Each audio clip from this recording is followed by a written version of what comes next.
ውዶችዬ የምወዳችሁ እንዴት አላችሁልን? እንግዲህ ዛሬ ይዘን የመጣ ነው የምዕራፍ 2ን የመጨረሻውን ኤፒሶድ ነው።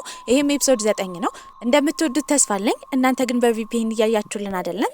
ስለዚህ ቪፒኤን በማብራት ቪዲዮዎቻችንን ላይክ በማድረግና ቤተሰባችን ያለውናችሁ ሰብስክራይብ በማድረግ እኛን ልታበረታቱን ትችላላችሁ። ወደ ቪዲዮ ሲዝን 1 የመጨረሻ ክፍሉ ያለቀው ዩሪ ቀለበት ቢያደርግላትም ጄጄ የሄደችው ኪፈር ጋር ነበረ። አዲስ ዓመትን በደስታ ለመጀመር ሁለቱም ጥሩ ስሜት ላይ ነበሩ። ታዲያ በቀጣይ ቀንም ትምህርት ቤት የምትገባበት ቀን ነበረ። ያንን ዩኒፎርም እያየችው ለመጀመሪያ ጊዜ ሴክሽን ኢ በገባችበት ሰዓት የነበራትን የህይወት ውጣ ውረዶች፣ አብረው ያሳለፉትን ደስታ፣ የጓደኞቿን ጫጫታ፣ አብረው ያሳለፉትን እያንዳንዱን ነገር እያስታወሰች ነበረ። አብሶ በመስታወት ራሷን እያየች ስታስታውስ የነበረው ከኪፈር ጋር የአዲስ ዓመት የመጀመሪያ ቀን ላይ ያሳለፉትን ቀን ነበረ። ዩሪን ትታ እሱ አጠገብ ለመቆም የወሰነችበትን ቀን። በዚህም ስታስብ የነበረው ከማንኛቸው ጋር መሆን እንዳለባት ነበረ። ወዲያው ትምህርት ቤት ለመሄድ ራሷን ከነቀነቀች በኋላ ስልኳን በምታይበት ጊዜ ኪፈር ብዙ ጊዜ ደውሎላት ነበረ። እንዴት ብላ የኪፈር አይን ማየት እንደምትችል ጨንቋት ነበረ። ምክንያቱም የዩሪን የጋብቻ ጥያቄ ተቀብላለች። እንደዛም ሆኖ ኪፈር አጠገብ መድረስ ባይኖርባትም ራሷን የምታገኘው ሁሌ እሷ አጠገብ ነበረ። በመቀጠልም አክስቷ ትመጣለች። ዩሪ እታች እየጠበቃት እንደሆነና አንድ ላይ ትምህርት ቤት እንደሚሄዱ ነበር የተነገራት። በዚህም እሺ ብላ ወደ ታች ትወርዳለች። ታዲያ እሷና ዩሪ እንደተገናኙ የመጣው አሬስ ነበረ። አሬስ ግን ሁለቱ አንድ ላይ ወደ ትምህርት ቤት እንዲሄዱ ለመፍቀድ አልፈለገም ነበረ። አብረው እንደማይሄዱ ሲናገርም ዩሪ ግን አሁን አይፈራውም ነበረ፣ ምክንያቱም እጮኛዋ ነው። ታዲያ እሱም የእጮኝነት ግዴታው እንደሆነ በመናገር ሁለቱ ወንዶች ሊጣሉ ሲሉ እሷ ታገላግላለች። ከዩሪ ጋር መሄድ እንደምትፈልግና እሱን ማውራት እንደምትፈልግ ነበር የተናገረችው። ታዲያ ትምህርት ቤትም ይደርሳሉ። እሷ ስትጨነቅ የነበረው እንዴት ብላ ኪፈርን እንደምታየው ነበረ። ይህንን ያስተዋለው ዩሪ የተፈጠረ ነገር እንዳለ ይጠይቃታል። እሷ ግን አንጅሎን እንዳላወራችሁ በዚህ ምክንያት እንደተጨነቀች እየተናገረች ነበረ። ታዲያ ዩሪም በተለሳለሰ ድምፁ ልክ እንደውሌው ተረጋግቶ ሲነግራት የነበረው ከዚህ ቀደም አስቀድሞ ስሜቱን ባለመናገሩ ይቅርታ እንድታደርግለት። ታዲያ እሷም የጥፋተኝነት ስሜት ነበር የተሰማት። ልትነግረው የፈለገችው ነገር እንዳለ ታሳውቀዋለች። እሱ ግን ስለ ኪፈር እንደሆነ በማወቅም ምንም መስማት እንደማይፈልግ እንዲሁ ይቅርታ እንዳደረገላት። ታዲያ እስከ ሰርጋቸው ቀን ድረስ ደግሞ እርግጠኛ ስትሆን መናገር ስትፈልግ እንድትነግረው ነበር የነገራት። እኔ ግን አንድ የምጠይቅሽ ነገር እድል ብቻ እንድትሰጪ ነው። ሁለታችንም እኮ መዋደድ አለብን። ነገር ግን ከዚህ ቀደም ስሜቴን ስለደበኩሽ በጣም ይቅርታ አድርጊልኝ። ታዲያ ግን እሷ ግራ ገብቷት ነበረ። እውነት እሱን ትውደደው አትውደደው አታውቅም። ይህንን የምታደርገው በቤተሰቦቿ ግፊት ይሁን ለእሱ ስሜት ስላላት ግራ ተጋብታ ነበረ። ታዲያ ግን ክፍል ገብታ የክፍል ጓደኞቿ ምን እንደሚሉ ጨንቋት ነበረ። እሱ ግን ድራማ መኖሩ ስለማይቀር ምንም አልመሰለውም። በዚህም ቀለበቷን ካወለቀች በኋላ በአንገት ሐብል አድርጋ አንገቷ ላይ ታደርገዋለች። ታዲያ እሱም ከዚህ በኋላ ልክ እንደ እጮኛሞች መሆን እንደሌለባቸው፣ ድሮ ትምህርት ቤት ውስጥ እንደሚያሳልፉት ጓደኛሞች መሆን እንደሚችሉ ነበር የነገራት። በዚህም ከመታችሁ በኋላ ትስቃለች። ልክ ልትወርድ ስትል በሩ ለመክፈት ብላው ወደ እሱ በምትዞርበት ሰዓት ያኔ ግንባሯን ይስማታል። በጣም ደንግጣ ነበረ። ከመሄዷን በፊት ከዚህ በኋላ ከቤት መጥቶ እንዳይወስዳት ሰዎች ይጠረጥራሉ ብላ ነግራው ነበር የሄደችው። ወደ ውስጥም ትገባለች። ለመረጋጋት እየሞከረች ነበረ። ወደ ክፍሏ አካባቢ ልትደርስ ስትል ግን የመጣው ኪፈር ነበረ። ወደ ግድግዳውም ያስጠጋታል። እሷ ልታናግረው አልፈለገችም ነበረ። በዚህም ገና በመጀመሪያው ቀን እንደዚህ በመሆኗ ተናዶ ነበረ። ሊስማትም ይጠጋታል። እሷ ለሱ ያላትን ስሜት ስለሚያውቅ መቼም ቢሆን እሷን እንደዚህ ማድረግ እንደማያቆም፣ እሱም መልሶ እንደሚወዳት። እኔ እኮ በጣም ወድሻለሁ። ያ በቂ አይደለም? ንግግሩን ስትሰማ ልቧ እየመታ ነበረ። እሷ ግን ዩሪን የከዳችው ያህል ነበረ የሚሰማት። ከሱ ጋር የፍቅር ግንኙነት እስካልጀመራችሁ ድረስ እኮ ከዳሹ አይባልም። አቁም ብትለው እንኳን እሷን ከመሳም ወደ ኋላ አላለም ነበረ። ታዲያ ግን ስትስመው ስታስታውስ የነበረው ያኔ ለአዲስ ዓመት የተፈጠረውን ነገር ነበረ። በዚህም ወዲያው ዩሪ ይታያታል። እሱንም ትገፈትሯለች። ከገፈተረችው በኋላ መታው ነበረ ወደ ክፍል የገባችው።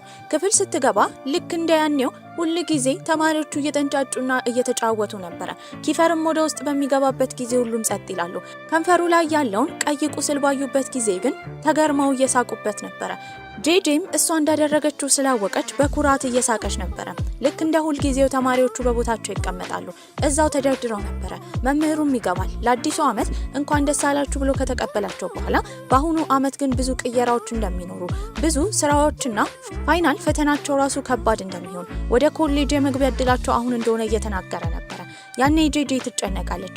ዩሪም ጠጋ ይላትና ችግር እንደሌለውና ይህንን ፈተና እንደምታልፍ ነበር የነገራት። መቀራረባቸውን ግን ኪፈር አይወደውም ነበረ። ምሳ ሰዓትም ምግብ ለመብላት ተደርድረው ነበረ። ነገር ግን ሲሰጣቸው የነበረው ትንሽ ምግብ ነው። ኪፈር ግን ምንም አልመሰለውም። እሱ የወሰደው ብዙ ምግብ ነበረ።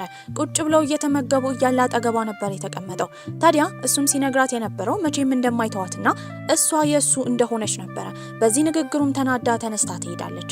ዩሪም በጥያቄ አይነት አስተያየት እያያት ነበረ።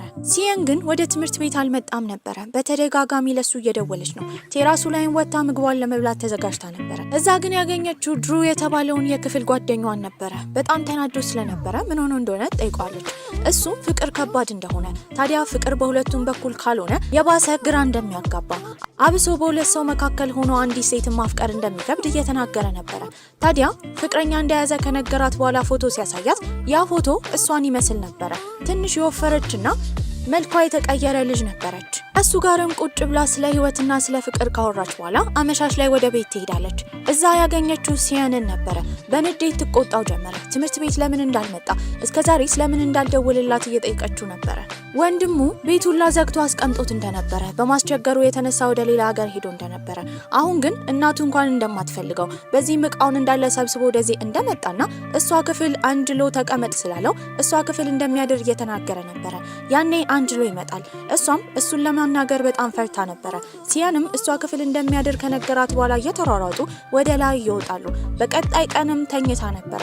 የነቃችው ሲያን በተደጋጋሚ ሻወር ቤት ውስጥ እየዘፈነ ድምጹን በመስማት ነበረ። በዚህም ስልኳን በምታይበት ሰዓት ዩሪም ኪፈርም ሜሴጅ ልካውላት ነበረ። በዚህም በጣም ታፍራለች። ልብሷንም ቀይራ ወደ ታች ስትወርድ ግን ከምግብ የተነሳው አሪስ የተናደደ ይመስል ነበረ። ሲያንም አኩርፏል። ምን ሆኖ እንደሆነ እየለመነች ትጠይቀው ጀመረ። ታዲያ አሪስ የነገረው ነገር እሷ በቅርቡ ከሴክሽን ኢ እንደምትወጣና እዛ እንደማይገባት ከእንደነሱ አይነት ችግር ፈጣሪ ሰዎች ጋር መቀራረብ እንደሌለባት አሪስ እንደነገረው እየነገራት ነበረ። ይህን ወሬ ኪፈር ይሰማል። በመቀጠልም የሷ ጓደኞች እነ ፌሊክስ ሁሉም ከሰሙ በኋላ እሷ ከዛ እንድትወጣ እንደማይፈልጉ እየተናገሩ ነበረ። ኪፈር ግን በዛ ሰዓት የተናደደው በአሪስ ነበረ። ታዲያ እሷም ነገሩ እንደዛ እንዳልሆነ ለማስረዳት እየሞከረች ነው። ያኔ ኪፈር እየሮጠ አሪስን ለመምታት ነበር ሄደው። በዚህም እሷ ተከትላ ለመሄድ ስትል ሲያን እግሯን ይዟት ነበረ። ለማስረዳት እየሞከረች ነው የአባቷን ስልክ ያኔ አሪስ ይዞት እንደነበረ። በዚህም ሴክሽን ኢ ትሆናለች አባቷ ጋር መሆን እንድትመርጥ ጠይቋት እንደነበረ። እሷ ግን ሴክሽን ኢን እንደመረጠች እየተናገረች ነው። በዚህም ካስለቀቀች በኋላ ኪፈርን ለመከተል ትሄዳለች። ያኔ ኪፈርና አሪስ እየተደባደቡ ነበረ። ኪፈር ጠንካራ ቢሆንም አሪስን መሬት ላይ ጥሎታል። ነገር ግን የአሪስ ጓደኛ ከጀርባ ይመቷል። በዚህም ዩሪ ሊያግዝለት ገብቶ ነበረ። በሁለቱ ክፍሎች መካከል ትልቅ ጸብ ይነሳል። ሴቶቹ ጄጄ ጥፋተኛ እንደሆነች ይሄ ሁሉ የተፈጠረው በሷ ምክንያት እንደሆነ እየተናገሩ ነበረ። እሷም ለማረጋጋት ትሞክራለች። ታዲያ አሪስም ከዛ ክፍል እንደምትወጣ ቢነግራትም እሷ ግን ከአባቷ ይልቅ የመረጠችው ሴክሽን ኢ ስለሆነ እዛው እንደምትቆይ ትናገራለች። ታዲያ ኪፈርም የተደባደበበት ከንፈሩ ጋር ደምቶ ነበረ። ቴራሱ ላይ ብቻውን ቁጭ ብሎ ሳለ በረዶ ይዛለት ትሄዳለች። ታዲያ ቁስሉ ላይ ታደርግለት ጀመረ። ይቅርታ እሺ። እስከ ዛሬ አንድ ሰው እንኳን ይቅርታ ጠይቆ የማያውቀው ኪፈር አሁን ግን ይቅርታ ይጠይቃታል። ሌሎች ሰዎችንም ይቅርታ መጠየቅ አለበት። ግድ እንደዛ መሆን ያለበት ይመስለኛል። እኔ አንቺ ይቅርታ ብቻ ነው የሚያስፈልገኝ። የሌላውን ሰውማ ተይው። ታዲያ ግን እሱ ስለ ሌሎች ሰዎች ግድ እንደማይሰጠው እሷ ብቻ ህይወት ውስጥ አስፈላጊ እንደሆነች ነበር የነገራት። ከዚህ ቀደምም ዩሪና ኪፈር ተገናኝተው ለአዲስ ዓመት ላይ ሁለቱም ተፎካክረው ነበረ። ታዲያ የጄጄን ልብ ያሸነፈ ሰው እሷን እንደሚወስዳት ተነጋግረው ነበረ። ታዲያ በቀጣይ ቀንም ተኝታ እያለመች የነበረው ስለ ኪፈርና ስለዛች ቀን ነበረ። ወዲያው ግን አይምሮዋ ውስጥ ዩሪ ይመጣል። ይሄ ነገር በጣም ሰልችቷት ነበረ።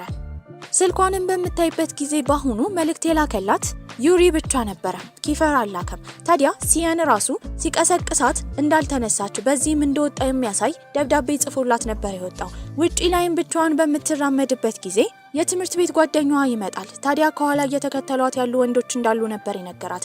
በዚህም ልጆቹ ይመጣሉ። የፈለጉት ጄጄን እንደሆነ እሷ የኪፈር እስከሆነች ድረስ ኪፈርን ለመጉዳት እሷን እንደሚጎዱ እየተናገሩ ነበረ። አብራት የነበረው ሩ የተባለው ጓደኛዋ ግን ይደባደብላት ጀመረ። በዚህም የተነሳ ልጁ በስለት ተወግቶ ነበረ።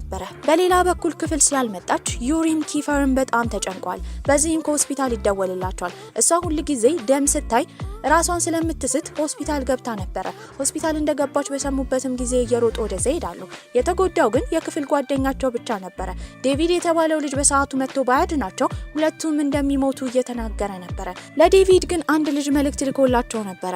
ከኪፈር ጄጄ መራቅ እንዳለባት ካልሆነ ሁሌ ችግር እንደሚመጣባት እሱ እስኪመጣ ድረስ ነው እንጂ እሷ ነፃ እንደምትሆን የሚናገር መልእክት ነበረ። ሆስፒታል ውስጥም ኪፈር ጄጄን እየፈለጋት ነበረ። እሷ ደም የነካውን ሸሚዝ እያየች እስከዛሬ ደም ስታይ ራሷን የምትስትበትን ጊዜ እያስታወሰች ነበረ። ኪፈርም ይመጣል። አጠገቧ ቁጭ ብሎ ያረጋጋት ጀመረ። ጃኬቱንም ያለብሳታል። ሁልጊዜ ደካማ ስትሆን እሱ አጠገቧ ነበረ። አቀፋት በኋላ ይዟት እየሄደ እያለ በዛ ሰዓት ሲፈልጋት የነበረው ዩሪ ያያቸዋል። ታዲያ በአሁኑ ግን ዩሪ ገለል ብሎ ኪፈር ጄጄን ይዟት እንዲሄድ መፍቀድ አልፈለገም ነበረ። ታዲያ መቼም ቢሆን ተስፋ እንደማይቆርጥና ለእሷ ሲል እንደሚፋለም ነበረ ለጄጄ የነገራት። በዚህም በኪፈርና በዩሪ መካከል ያለው ውድድር ይፋፋም ጀመረ።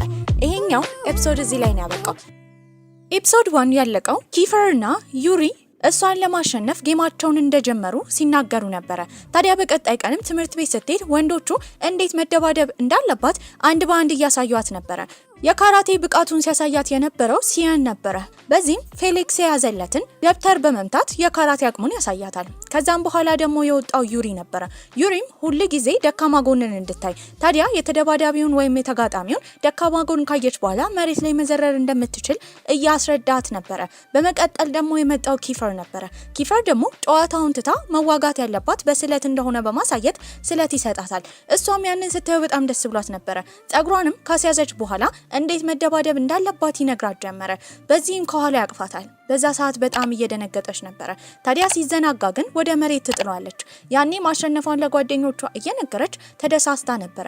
አሁንም ግን የእነሱን መቀራረብ ዩሪ አይፈልግም። ቆይ ግን ሁለቱ ካሳዩኝ እላትን መጋፈጫ መንገድ የትኛው መምረጥ እንዳለብኝ እንኳን እኮ አላቅም። ከሲያን ጋርም እየተራመደች ስታስታውስ የነበረው ስለነ ኪፈር ብቻ ነበረ። በዚህ ምን ሆና እንደሆነ ሌላ መንገዱ ላይ ልትራመድ እንደሆነ እየጠየቃት ነው። ሁለቱም በሚያልፍበት ጊዜ ግን ሲያን አንዲት ሴትን ሽቷን አሽትቶ ሽቷ በጣም ደስ እንደሚል እየነገራት ነበረ። በዚህም የሱ ፍቅረኛ ራኪ ይህንን ብትሰማ እንደምትገለው ለሲያን ትነግሯለች። ታዲያ በሁለቱ መካከል የሆነ ነገር እንደተፈጠረ ጄጄ ገብቷት ነበረ። እሱም ከዚህ ቀደም ከሰው ጋር ለሷ ብሎ እንደተደባደበ፣ ታዲያ እርዳታ ስጪኝ ብሎ ራኪን ሲጠይቃት ግን እንዳልመለሰችለት ገራት ነበር። በዚህ መሀልም ሲያን ሲናገር የነበረው ኤላ አሁን ላይ ጥሩ ስሜት ላይ እንዳልሆነች ነበረ። ኤላ ደግሞ ከዚህ ቀደም ዩሪና ኪፈር የተጣሉባት ሴት ስለሆነች ይህንን የሰማችው ጄጄ ምን ማለት ፈልጎ እንደሆነ ጠይቋለች። ታዲያ እሷ ጥሩ ስሜት ላይ አለመሆኗንስ እንዴት እንዳወቀ ስትጠይቀው ኪፈር እንደነገረው ነበር የነገራት። ታዲያ አሁንም ኪፈር ስለ ኤላ ማወቁ ግን አናዷት ነበረ። ክፍልም ከገባች በኋላ ከዚህ ቀደም ራሷ እንዴት መከላከል እንዳለባት ስለ አስተማሯት እያመሰገነቻቸው ነበረ። ታዲያ ወደ ዩሪም ከዞረች በኋላ እሱ ካራቴ እንደሚችል እሱ ተማሪዎቹ እንዳሰለጠናቸው ትጠይቋለች። ታዲያ እሱም 5ቶቹ ማርሻል አርት እንደሚችሉ ማዮን ከጨመረችው ደግሞ 6ቱ እንደሚችሉ እየነገራት ነበረ። እሷም ከዚህ ቀደም ማዮ ካራቴ የተማረው ካፑር ከተባለው ሰውዬ እንደሆነ ትናገራለች። በዚህም አንዱ ተማሪ ያርማት ጀመረ። ካፑር ሳይሆን ፓርኩር እንደሆነ እየተነገራት ነበረ። በዚህም ማዮን ትጠይቋለች። ማዮ ፓርኩር ነው ሲላት እሷ ደግሞ ከዚህ ቀደም የነገርከኝ ካፑር ነው ብላ እየተጨቃጨቀች ነበረ። ታዲያ ጭቅጭቁንም ለማስቆም እንደ ህፃን እንዳይሆኑ ኪፈር እየተቆጣቸው ነበረ። እሷ ግን አላቆመችም። እሷና ማዮ ይጨቃጨቁ ጀመረ። የማይገባሽ ሲላት እሷን መልሳ ደደባልከኝ ብላ ንግግሩን ታጧጡፈው ጀመረ። ከዚህ ቀደም ደግሞ ሲዝን 1 ላይ ኪፈር አስጠንቅቋት ነበረ። ምንም አይነት ስድቦችን ስትሳደብ አጠገቧ ካለ እንደሚስማት ስለነገራት አሁንም ያስጠነቅቃት ጀመረ። ወዲያው ይቀርባታል። ይሄ ነገር ተማሪዎች ግራ አጋብቷቸው ነበረ። እዛው ተማሪዎች ፊት ነበር የሳማት። ዩሪም በጣም ይናደዳል።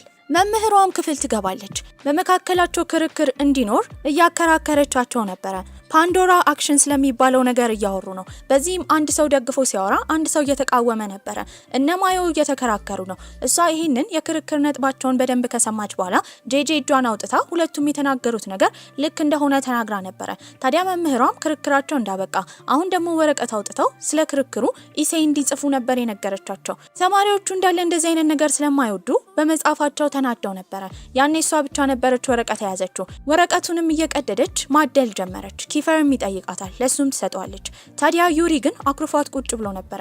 በዚህም ቀዳ ለሱ ትሰጠዋለች። ነገር ግን እያናገራት አልነበረም። እሱን ለማናገር ስትሞክር መምህሯ በተደጋጋሚ እየተቆጣቻት ነበረ። በዚህም በወረቀት እየተጻጻፉ ያወሩ ጀመረ።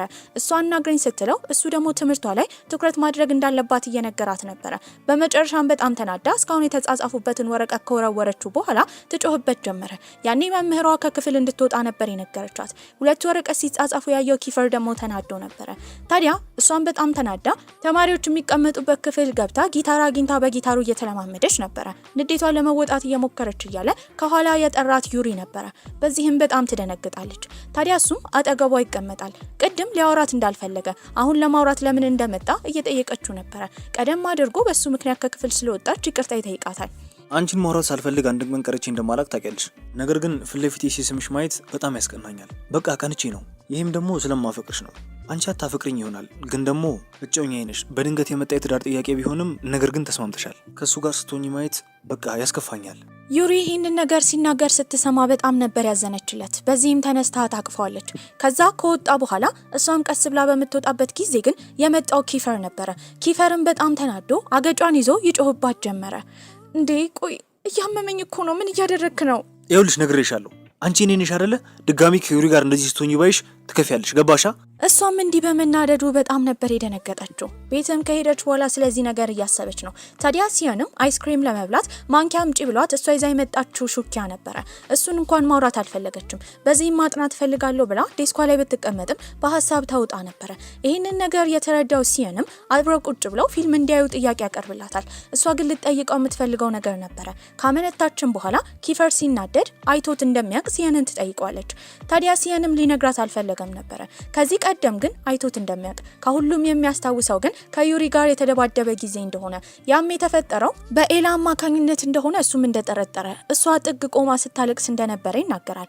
ታዲያ ሲያንንም ለምን እንዳላገላገለ በዛ ጊዜ ስትጠይቀው ኪፈር ሲናደድ ማንም ሰው መሀል እንዲገባ እንደማይፈልግ ከገቡ ግን እነሱ መመታታቸው ስለማይቀር ፈርቶ እንዳላገላገለ ሲያን እየተናገረ ነበረ። በዚህም ግን እሷ ለዩሪ ታዝንለታለች። ሲያንም ለዩሪ እንደማያዝንለት ዩሪ እንደሚታየው አይነት ጥሩ ሰው እንዳልሆነ በጣም ምስጥ እንደሆነ እነሱ ሳያውቁ በድብቅ ብዙ ነገሮችን እንዳደረገና እንዳታለላቸው እየተናገረ ነበረ። እሷ ይሄንን ነገር ስለ ዩሪ ሲወራ የሰማችው ለመጀመሪያ ጊዜ ስለሆነ ተገርማ ነበረ። በመቀጠልም ይሄ ወሬ እንዲያበቃና ፊልም እንዲያዩ ለረጅም ጊዜ ሊያየው ሲፈልገው የነበረው ፊልም እንደሆነ እየነገራት ነበረ። በዚህም ላፕቶፓቸውን ከፍተው እሱም አይስክሪሙን ይዞ ለማየት በሚዘጋጁበት ጊዜ ሲያን ሆዱን በጣም አሞት ነበረ። በዚህም አጣድፋ መጸዳጃ ቤት እንዲጠቀም በመናገር ከዛ ቦታ እንዲሄድ ትነግረዋለች። እሷም ከፍታ እያየች ነበረ። በምታይበት ጊዜ ብዙ ፎልደሮች አሉ። ከነሱ ማል እሷና ሲያን የተነሱበት ለብቻው የኔና የጄጄ የሚል ፎልደር ነበረ። ታዲያ ግን ሚስጥር የሚል ታያለች። ያንን ለመክፈት አመንትታ ነበረ። በዚህም ስትከፍተው ግን ከዚህ ቀደም ሲዝን 1 ላይ የነበረው ኪኮ የተባለው ልጅ መጠጥ ካጠጣት በኋላ ወደ ሩም ይዟት የሄደው እሱን ልጅ እየደበደቡት ነበረ። ቪዲዮን ያየችው። ቪዲዮን በቀጠለች ቁጥር ያልመታው ሰው የለም። እነ ፌሊክስ ሁሉም አንድ ባንድ እየመቱት ነበረ። በመቀጠልም ዩሪ ይመጣል። ታዲያ ዩሪም ለምን ጄጄን እንደነካት ኪኮን በሚጠይቅበት ጊዜ ኪኮ መጀመሪያ ጄጄ የሱ እንደነበረች እየተናገረ ነበረ። ዩሪም ይመታዋል። በመቀጠልም ኪፈር ከወጣ በኋላ እንዲመቱት ትዕዛዝ እየሰጠ ነበረ። ያኔ በመቀጠል የመታው ሲያን ነው። ሲያንም በካራቴ ነበረ ልጁን የጣለው። ያንን ቪዲዮ በምታይበት ጊዜ ማልቀስ ጀመረች። በመቀጠል ከመጸዳጃ ቤት ጨርሶ የወጣው ሲያን ቪዲዮን እያየች እንደሆነ ባየበት ጊዜ በጣም ይደነግጣል። ለምን እንደዚህ እንዳደረጉት እየጠየቀችው ነበረ። በቀጣይ ቀንም ሲያንን እያናገረችው አልነበረም። እሱም እየለመናት ነው። ኪፈር ይህንን ቪዲዮ እንዳየች እሷ እንዳወቀች ካወቀ እንደሚገለው በተደጋጋሚና እንደፈራ እየነገራት ነበረ። እሷ ግን በጣም ተናዳ ነበረ። በዚህም ልትመታው ሁላ ተዘጋጅታለች። ካጠገቧ ዞር እንዲል እየነገረችው ነው። በመቀጠል የጠየቀችው ግን ኪኮ የት ሆስፒታል እንደተኛ ነበረ። እሱን ከሰማች በኋላ ቀጥታ ሄደችው ኪኮ ጋር ነበረ። እሱም እጁ እግሩ አንገቱ ሁላ ታሽጎ ነበረ። ይህንን ያደረጉት ጓደኞቿ ናቸው። ታዲያ እሷም እንዴት እንደሆነ ትጠይቋለች። እሱም ሲያያት በጣም አፍሮ ነበረ። ከዚህ ቀደም ያልተገባ ነገር እሷ ላይ እንዳደረገ ይቅርታ እንድታደርግለት። ታዲያ እሷን የፍቅር ጥያቄ ሲጠይቃት እምቢ ስላለችው ልቡ ተሰብሮ ስለነበረ ያንን እንዳደረገ ምንም ቢሆን ግን ምክንያት እንደማይሆን ታዲያ ግን ይቅርታ ይጠይቃት ጀመረ። እሷም ይቅርታውን ተቀብላ ነበረ። በዚህም እድለኛ እንደሆነች እነ ኪፈር በጣም እንደሚወዳት ከዚህ ቀደም ኤላን በሚወዷት ጊዜ እነሱ ክፍል ኤላ እያለች ኪፈርና ዩሪ ለሷ ብለው ምንም አይነት መስዋዕትነት እንዳልከፈሉ እየነገራት ነበረ። በዚህ ነገር ደስ ይላታል። በመቀጠልም ፍሪያ የተባለችው ሴክሽን ኤ ውስጥ ያለችው ተማሪ የት እንደሆነች ኪኮን እየጠየቀችው ነበረ። እሱና እሷ እንደተለያዩ እየነገራት ነው። እሷም ፍሪያ ጥሩ ልጅ እንዳልሆነች ሁሌ እንደምትናደድ እየነገረችው ነበረ። ታዲያ እሱም ሁሉ ጊዜ እንደዛ እንዳልሆነች ፍሪያ እንደዚህ ክፉ ሴት የሆነችው ፍቅረኛዋ ከሞተ በኋላ እንደሆነ እየነገራት ነበረ። በመቀጠልም ስለሷ ይበልጥ ማወቅ የምትፈልግ ከሆነ መጀመሪያ ከኪፈር ጋር ከዛ ከዩሪ ጋር ከዛ ደግሞ ከአሪስ ጋር እንደነበረች ነበር የነገራት። በዚህም በተደጋጋሚ ኪፈር እየደወለላት ስለነበረ የሄደችው ወደ ክፍል ነበረ። ስትሄድ ቡድኑ ለሁለት ተከፍሏል። የኪፈርና የዩሪ ነበሩ። ታዲያ ሁለቱም ወንዶች ተናደውባት የት እንደነበረች እየጠየቋት ነበረ። ያለችበትን ከተናገረች እንደሚቆጧት ስለምታውቅ ይቅርታ ትጠይቃለች። ከዚህ በኋላ እንደማታረፍድ ተናግራ ወንበሯን ይዛ መሀል ነበር የተቀመጠችው። በዛ ሰዓት ሁሉንም እየቃኘች እንዴት ፍሪያና እነ ኪፈር እንደተገናኙ ለማሰብ እየሞከረች ነበረ። ምሳም በሚበሉበት ጊዜ ለጓደኞቿ እያመጣች እየሰጠች ነበረ። ያኔ ኪፈር ቁጭ ብሏል። እንደተናደደ ትጠይቋለች። ሊያናግራት እንኳን አልፈለገም ነበረ። በዚህ ሲያንን ትጠራዋለች። ሲያንም ተሳስቶ ጮክ ብሎ ኪኮ እንዴት እንደነበረ እየጠየቃት ነው። እሷም ዝም እንዲል ታስጠነቅቀው ጀመረ። አንተ ምንድነው የምትቀባጥረው? ከሰሙ እንደሚገሉኝ ታውቂለ እንዴ? ልጁ ግን እኮ መንቀሳቀስ አይችልም። ለ8 ወር ያክል ወደ ትምህርት ቤት አይመጣም። ደግሞ ከትምህርት ቤት ተባሩ ይል እንዴ? በጣም እኮ ነው ያሳዘነኝ። ታዲያ እሱም ለኪፈር እናገራለሁ ብሎ ሲያን እያስፈራራት ነበረ። በዚህም ጎትታ ወደ ውጪ ታወጣለች። ያኔ ጆርጅ የተባለውን የክፍል ተማሪያቸውን ድመት ምግብ እየመገበ ነበር ያገኙት። እሷም ከራሱ ተርፎ ለድመት መመገቡ አስገርሟት ነበረ። ነገር ግን ጆርጅ ሁሉ ጊዜ ያከፋው ሰው ይመስል ነበረ። እሷም ወደ ውስጥ ከገባች በኋላ ከሲያን ጋር እጁን ይዛ እየተቃለደች ነበረ። ይሄን ያየው ዩሪ ግን መጥቶ ይቆጣቸዋል። አንተ ለምንድነው ጄጂን ባልተገባ መልኩ ምትነካት? በል ተላቀቅ። ቆይ ምን ሆኖ ነው? አሁንም ቀንቶ ነው እንዴ? ያኔ ወንዶቹ በእሷና በዩሪ መካከል ምን እንዳለ ልክ የሱ እንደሆነች እሷን እንደገዛት እያስመሰለ እንደሆነ እየነገሯት ነበር። በዚህም ጥያቄዎች እንዳይጧጧፉ በማሰብ የሄደችው መጸዳጃ ቤት ልጠቀም ብላ ወደ ቴራሱ ላይ ነበረ። እዛም ኪት የተባለው ልጅ ታገኘዋለች። ከሱ ጋር እያወራች እያለ ደግሞ ማዮ ይመጣል። ወሬን እያነሳ በመካከል እየተጨቃጨቁ ነበረ። በዚህም እሷን ከኤላ እንደማትለይ ማዮ ተናዶ ሲናገራት በጣም ትናደድና በቦክስ ነበር የመታችው። ከዛም በኋላ ደብሯት ወደ ውጪ ትወጣለች። ታዲያ የተከተላትም ኤድሪክስ የተባለው ልጅ ነበረ። ወንዶቹ የት እንደሆኑ እየጠየቋት ነው። ማዮም ለመታከም ክሊኒክ እንደሆነ ነርሷ እንደምትንከባከበው እየተናገረች ነው። ሁለቱ ቁጭ ይላሉ። ታዲያ ኤድሪክስ የሚወዳትን ሴት በስልክ እያየ ነበረ። በዚህም እሷ ታሾፍበታለች። ሌላ ፍቅረኛ እንደያዘች ልጅቷ እየተናገረ ነው። ቆይ አንተ ሄደ ለምን አትጠይቃትም? እንዲህ በሩቁ ማየት አለ እንዴ? ደግሞ ልጅቷን ሳያት ደስ የምትል አትመስልም። በመቀጠልም ይቅርታ ሊጠይቃት የመጣው ማዮ ነበረ። ታዲያ ከዚህ በኋላ እንዲህ እንደማያደርግ ይነግራታል። እሷም ይቅርታው እንደተቀበለችና እንዲቀመጥ ትነግሯለች። ስለምን እያወሩ እንደሆነ ማዮ በሚጠይቅበት ጊዜ ኢድሪክስ ፍቅረኛ እንዳለው ትናገራለች። ግን እኮ ፍቅረኛው አይደለችም፣ ማለቴ ገና ስለሷ እያለመ ነው። ምንም ነገር እንኳን እኮ አልጠየቃትም። ማዮን በመቀጠል ስለሷ ስለ ኪፈርና ስለ ዩሪ እየጠየቃት ነበረ። እሷም ምንም እንደሌለ ለመናገር ብትሞክርም ማዮ ሲናገር የነበረው ከኪፈር ጋር እንዳትሆን ነበረ።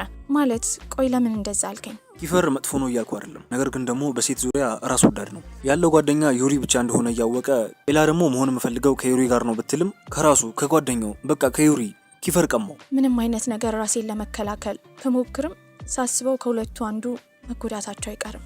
እሷም ስለ ኪፈር ሌላ መጥፎ ነገር ሌላ ሰው ሲናገር ሰማች። ከዚህ ቀደም ደግሞ ስለ ዩሪ ሲያን ያላትን እያስታወሰች ነበረ።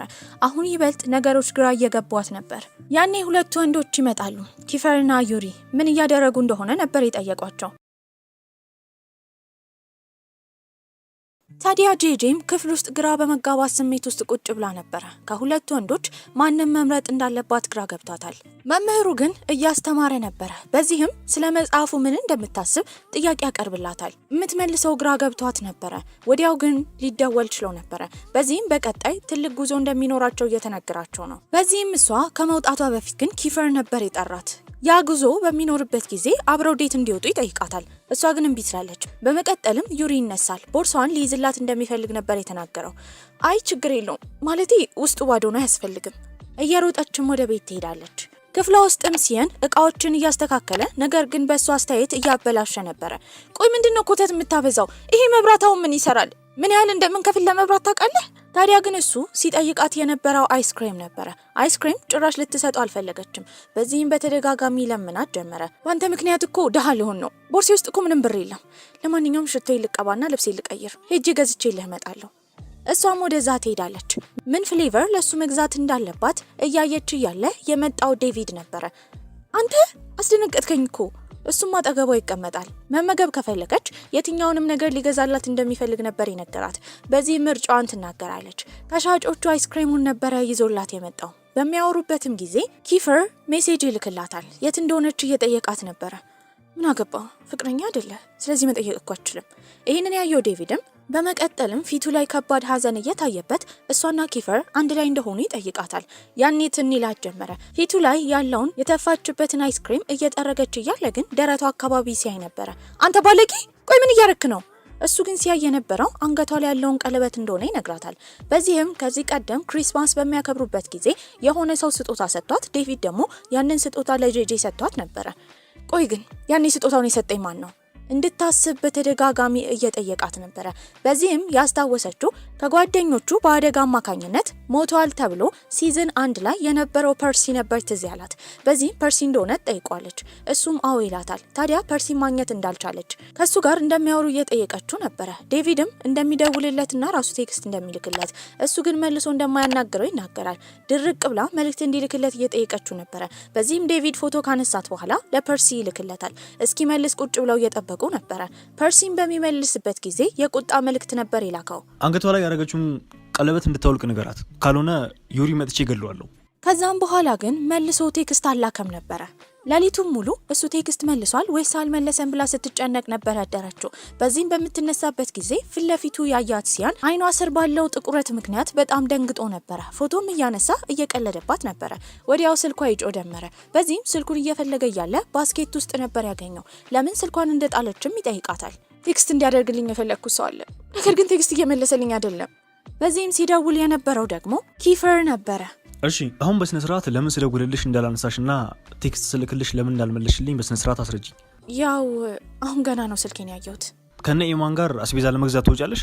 አሁን እንወጣለን። ምን ነው? ወዲያው ስልኩን ነበር የዘጋባት። አስቤዛውን ለመግዛት ሲያን አብራት እንደሚሄድ ነበር የምታውቀው። እሱ ግን ከፍቅረኛው ራኪ ጋርና ከራኪ እህት ጋር ሊገናኝ ስለሆነ እንደማይመጣና እንደማይችል ነበር የነገራት። በመቀጠልም ሻወር ውስጥ ማን ቀድሞ እንደሚገባ ከተፎካከሩ በኋላ እሱ ፎጣውን ቀምቷት ወደ ውስጥ ይገባል። እየታጠበም እንደተለመደው ዘፈን ዘፍኖ ነበረ። ወደ ውጪ በወጡበት ጊዜ ሲያን ተሰናብቷት ይሄዳል። ሁለት ወንዶች ግን ሞተሩ ጋር ቆመው እሷን እያዩ እንዴት ሰውን መምታት እንደሚችሉ እያስፈራሯት ነበረ። በግርምት እያየቻቸው ነው። ያኔ ኢማን የተባለው የክፍላ ቸው ጎበዝ ሼፍም ይመጣል። ችግር ካለ ነበር ይጠየቃት። እሷም ችግር እንደሌለና ወደ መኪና ውስጥ እንዲገባ ትነግሯለች። በዚህም አስቤዛን ለመግዛት ሱፐርማርኬት ከሌላ ጓደኛቸው ጋር 3 ሆነው እየገዙ ነበረ። እሷም እየተራመደች እያለ ግን ፊት ለፊቷ ያለው ቢልቦርድ ቁርጥ ኪፈርን መስሎ ታይቷት ነበረ። ወይኔ ጉዴ ብዬ አልም ጀመረ እንዴ? ምን ሆኜ ነው? ትንሽ ከተራመደች በኋላ ደግሞ የወንዶች ዶድራንት የሚተዋወቅበት ቦታ ጋር የተለጠፈው ሞዴል ዩሪ መስሎ ታይቷት ነበረ። በዚህም እብድ እንደሆነች ለራሷ እየተናገረች ነው። ሁሉ ጊዜ ኪፈር የሚበላው ሎሊፖፕ ታያለች። ከኋላ የመጣው ኪፈር ነበረ። ለኔ ልትገዥልኝ ነው? አረ ላንተ አይደለም፣ ማለቴ ለሁሉም ክፍሉ ስላለው ተማሪ ነው የምገዛው። ለነገሩ ተይው፣ ድሮ ጣፋጭ ውድ ነበረ። አሁን ግን ሌላ ጣፋጭ ነው የምወደው። እሱም ያንቺ ከንፈር ነው። ቆይ ለምንድን ነው ፊትሽ የሚቀላው? ያው ሙቀት ስለሆነ ነው። ለምን ፊቴ ይቀላል? በመቀጠልም የሚገፉትን ካርት ማን ይግፋ ይፎካከሩ ጀመረ። ታዲያ እሱ እጇን ይዛታል። አንድ ላይ መግፋት እንደሚችሉም እየነገራት ነበረ። እሷ በማደርስበት የሼልፍ ቦታም እቃ እንዲያነሳና እንዲያስቀምጥ እየነገረችው ነው። ገዝታም ከጨረሰች በኋላ ግን እሷ እንደምትከፍል ስትናገር ውጪ እንደሚጠብቃት ስለ አባቷ ትልቅ መረጃ ስላገኘ አብረው እንደሚሄዱ ነበር የነገራት። እቃዋንም ገዝታ ጨርሳ ከጓደኛዋ ጋር ትገናኛለች። በዛ ሰዓት ግን ያዩት ሲያንን ነበረ። ሲያን ራኪን በተደጋጋሚ እየሳማት ነበረ። በዚህም በማሾፍ ፎቶ ካነሱት በኋላ ኢማን ይቀላቀላቸዋል። ከነሱ ጋር እንደማትሄድና ሌላ ቦታ ስለምትሄድ እነሱ እንዲሄዱ ነበር የነገረቻቸው። ታዲያ ራሷን እንድትጠብቅና ቤት ስትገባ ቴክስት እንድታደርግላቸው በመናገር እነሱም ከዛ ይሄዳሉ። በመቀጠል ኪፈር ነበር የደወለላት። የሄዱት እሱ ቤት ነበረ። ከተደረደሩት መኪናዎች ውስጥ በጣም ተገርማ አንዱ መውሰድ እንደምትችል እየጠየቀችው ነው። እሱም ስያሜያቸው የሰኞ የማክሰኞ የተለያየ እንደሆነ እየነገራት ነበረ። ታውቂያለሽ፣ መኪናን ብቻ አይደለም ልሰጥሽ የምፈልገው፣ ቤቴን፣ ውርሴን፣ ሁሉንም ነገር መውሰድ ትችያለሽ። እሱም የሆነው ግን ከሄሩ ጋር ያለሽን ጋብቻ ስታቆሚ ነው። ታውቂያለሽ፣ አንቺ እኮ የኔ ነሽ። ታውቃለህ አይደል? በአለም ላይ የኔ ነው ብለህ እርግጠኛ የምትሆንበት ነገር የለም። በቃ እንደዛ ካልሆነ እኔ አንቺ ነኝ። ወደ ውስጥም ስትገባ ጓደኞቿ ኤድሪክስ፣ ፌሊክስ ሁሉም አንድ ላይ ነበሩ። በዚህም ለምን እንደሚጠጡ እየጠየቀቻቸው ነው። ስለ አባቷ ያገኙትን መረጃ ትጠይቃቸዋለች። ፌሊክስ ግን የደበረው ይመስል ነበረ። በዚህም ፎቶ በሚያሳዩት ጊዜ አባቷ ኒውዮርክ እንዳለ ነበር ያረጋገጡት። ይሄ ዜና ጥሩ ሆኖ ሳለ ፌሊክስ ግን ሌላ ማየት ያለባት ነገር እንዳለ ይናገራል። እሱም የእሷ አባትና ፐርሲ የሚባለው ልጅ አንድ ላይ የተነሱት ፎቶ ነበረ። ያኔ ማልቀስ ጀመረች። ነገሮች አሁን ይበልጡ ስብስብ እየሆኑ ነው። ለምን አባቷና ፐርሲ አንድ ላይ እንዳሉ አታውቅም ነበረ። ያኔ ሲያረጋጋት የነበረው ኪፈር ነበረ። መልስ ሳያገኝ እንደማያርፍና በቅርቡ ሁሉ ነገር እንደሚፈታላት እየነገራት ነበረ። ቤት ውስጥም ሆና ስታስብ የነበረው ስለ አባቷ ነበረ። ያኔ ሲሄን ይመጣል። በዚህም ትንሽ የሷና የአባቷ ግንኙነት ውስብስብ እየሆነ እንደሆነ ስትናገር እሱም በቅርቡ ቤተሰቦቹ ሌላ ቤት ሊገዙለት እንዳሰቡ እየነገራት ነበረ። ታዲያ ግን ከዚህ በኋላ ፐርሲ ማናገር አልፈለገችም። በዚህም ዴቪድ ለፐርሲ እንዲነግራው አንድ መልእክት ነበር የላከችለት። መጥቶ ሊያናግራት እስካልፈለገ ድረስ ግን መቼም ከዚህ በኋላ መልእክት እንዳይልክላት የሚያሳይ ነበረ። እሱም ይሄን ካየ በኋላ ለፐርሲ ይልክላታል። በስልክም ማውራት ጀመሩ። ፐርሲ ዴቪድን ጄጄን እንዲጠብቃት እያስጠነቀቀው ነበረ። ዴቪድ በምላሹ ደግሞ ኒውዮርክ ውስጥ ያለችው ፍቅረኛውን ሕክምና የሚከፍልለት ፐርሲ ስለሆነ ሚስቱን እንዲንከባከብለት፣ እሱ ደግሞ በምላሹ ጄጄን እንደሚንከባከብለት እየነገረ ነው። ታዲያ ፐርሲም በቅርቡ ወደ ሀገር እንደሚመለስ፣ ነገር ግን ምንም ቢሆን ጄጄን ሲንከባከባት ከጄጄ ፍቅር እንዳይዘው ዴቪድን አስጠንቅቆት ነበረ። ፐርሲ ጋርም እናቱ ትመጣለች። ታዲያ እሱ ወደ ሀገራቸው መመለስ እንደሚፈልግ ይነግራታል። እሷ ግን አሁን ያለበት ጤንነት ጥሩ ስላልሆነ በተደጋጋሚ ደግሞ ጀርባው ላይ ያመመው ስለሆነ ዶክተሮቹ እንቅስቃሴ ስለማይፈቅዱ እስኪሻለው ድረስ ከዚህ እንደማይሄድ እየነገረችው ነው። ስለታዘዘለት መድኃኒት እያወሩ እያለ አባቱ እንደመጣ ትነግሯለች። ፐርሲም አባቱ መምጣቱን ባወቀ ጊዜ በጣም ደስ ብሎት ነበረ። በዚህም የፐርሲ አባት ሆኖ የመጣው ጄጄ እስካሁን የምትፈልገው አባቷ ነበረ። ታዲያ በቀጣይ ቀንም ሲያን ቤተክርስቲያን ለመሄድ እየተዘጋጀ ነበረ። ኃጢያቷ እንዲቀላት አብረው እንዲሄዱ ቢጠይቃትም ቆይ ምን ሆነ ነው ገና ካሁን ቤተክርስቲያን ሄድኩኝ ብለ እንደ ጻድቃን ለመሆን እየሞከርክ ነው? ወዲያው የደወለላት ዩሪ ነበረ። ታዲያ እሱም አንድ ላይ ቤተክርስቲያን እንደሚሄዱ እየመጣ እንደሆነ ገና ወሬዋን ሳያስጨርሳት ነግሯት ስልኩን ነበር የዘጋው። ተዘጋጅታም ትወርዳለች። አክስቷም ስላማረባትና ወደ ቤተክርስቲያን ልትሄድ ስለሆነ በጣም ደስ ብሏት ነበረ። ከዩሪ ጋርም አንድ ላይ ይሄዳሉ። ታዲያ እሱ ጃፓናዊ ስለሆነ ካቶሊክ እንደሆነ እንደማታውቅ ቡዲዝም እምነት ተከታይ እንደሆነ እየነገረችው ነበረ። እሱን ከት ብሎ ከሳቀባት በኋላ በስንተኛው ዓመተ ምህረት እንደተወለደች እየጠየቃት ነው። ሁለቱም ቁጭ ብለው እየጸለዩ ነበረ። በዛ ሰዓት ግን ሶስት ሴቶች እሱን እያዩት በጣም ቆንጆ እንደሆነ እየተነጋገሩ ነበረ። ቆይ አጠገቡ ያለችው ፍቅረኛው ትመስልሻለች? አረ ፍቅረኛው አይደለችም። አታያትም? እሷ እኮ በጣም ነው የምታስጠላው። አዎ ለነገሩ ላስጠላ እንጂ ከኤላ ጋር ስነጻጸር እኮ እኔ ቆንጆ አይደለሁም። እነሱ የሚልሹ እንዳሰሚ ካዩዋቸው ሴቶች እንዳለ አንቺ ቆንጆ ይዋንሽ። ባይሆን ከዚህ በኋላ የት እንሂድ? ሮማ ይሻል? ሞቴል? ቆይ ምንድነው የምታወራው? ቤተክርስቲያን ውስጥ ሆነን ስለዚህ ነገር ታወራለህ እንዴ? እየቀለድኩ ነው። እኔ ቤት እንሄዳለን፣ ከዛ ምግብ እናመስላለን። እሷም ተስማማለች። እሱ ቤትም ከሄዱ በኋላ ሰራተኛዋ አለቃ ብላ ነበር የተቀበለችው። በዚህም ሁለቱም ቁጭ ይላሉ። እሱ ምግብ ሊያመጣላት ነበር የተነሳው። ያኔ ፊት ለፊቷ ያለውን የፎቶ አልበም ማየት እንደምትችል ጥያቄ ታቀርብለታለች። እንደምትችል ነበር የነገራት። ታዲያ ይዞላት የመጣው ፓንኬክ ነበረ። ድሮ ላይ ሁለቱ አንድ ላይ ፓንኬክ ይበሉ ነበረ። ማስታወሱ በጣም ገርሟት ነበረ። ፎቶዎቹንም ባየች ጊዜ ሲታይ በጣም የዋህ እንደሚመስል እየተናገረች ነው። ደግሞ ስስቅ ታምራለህ። እስቲ ሳቅ። ያፍር ጀመረ። በመቀጠልም ኪፈርን ታየዋለች። የቤተ ክርስቲያን አገልጋይም ነበሩ። በዚህም የቤተ ክርስቲያን አገልጋይ ቢሆኑም ኪፈር ግን አንዱ እንዳቆም በመምታቱ የተነሳ እንደተባረሩ እየተናገረ ነበረ።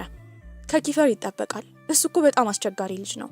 በመቀጠልም ተነስታ አንድ ላይ ምግብ እንዲሰሩ ነበር የጠየቃት። በዚህም በዛው በጃፓንኛ ደህና አደርሽ፣ ደህና ዋልሽ እንዲሁም ደግሞ አመሰግናለሁ ምን ማለት እንደሆነ አንድ ባንድ እያስተማራት ነው። በመቀጠል ግን አፈቅርሃለሁ ማለት ምን ማለት እንደሆነ እየነገራት ነበረ።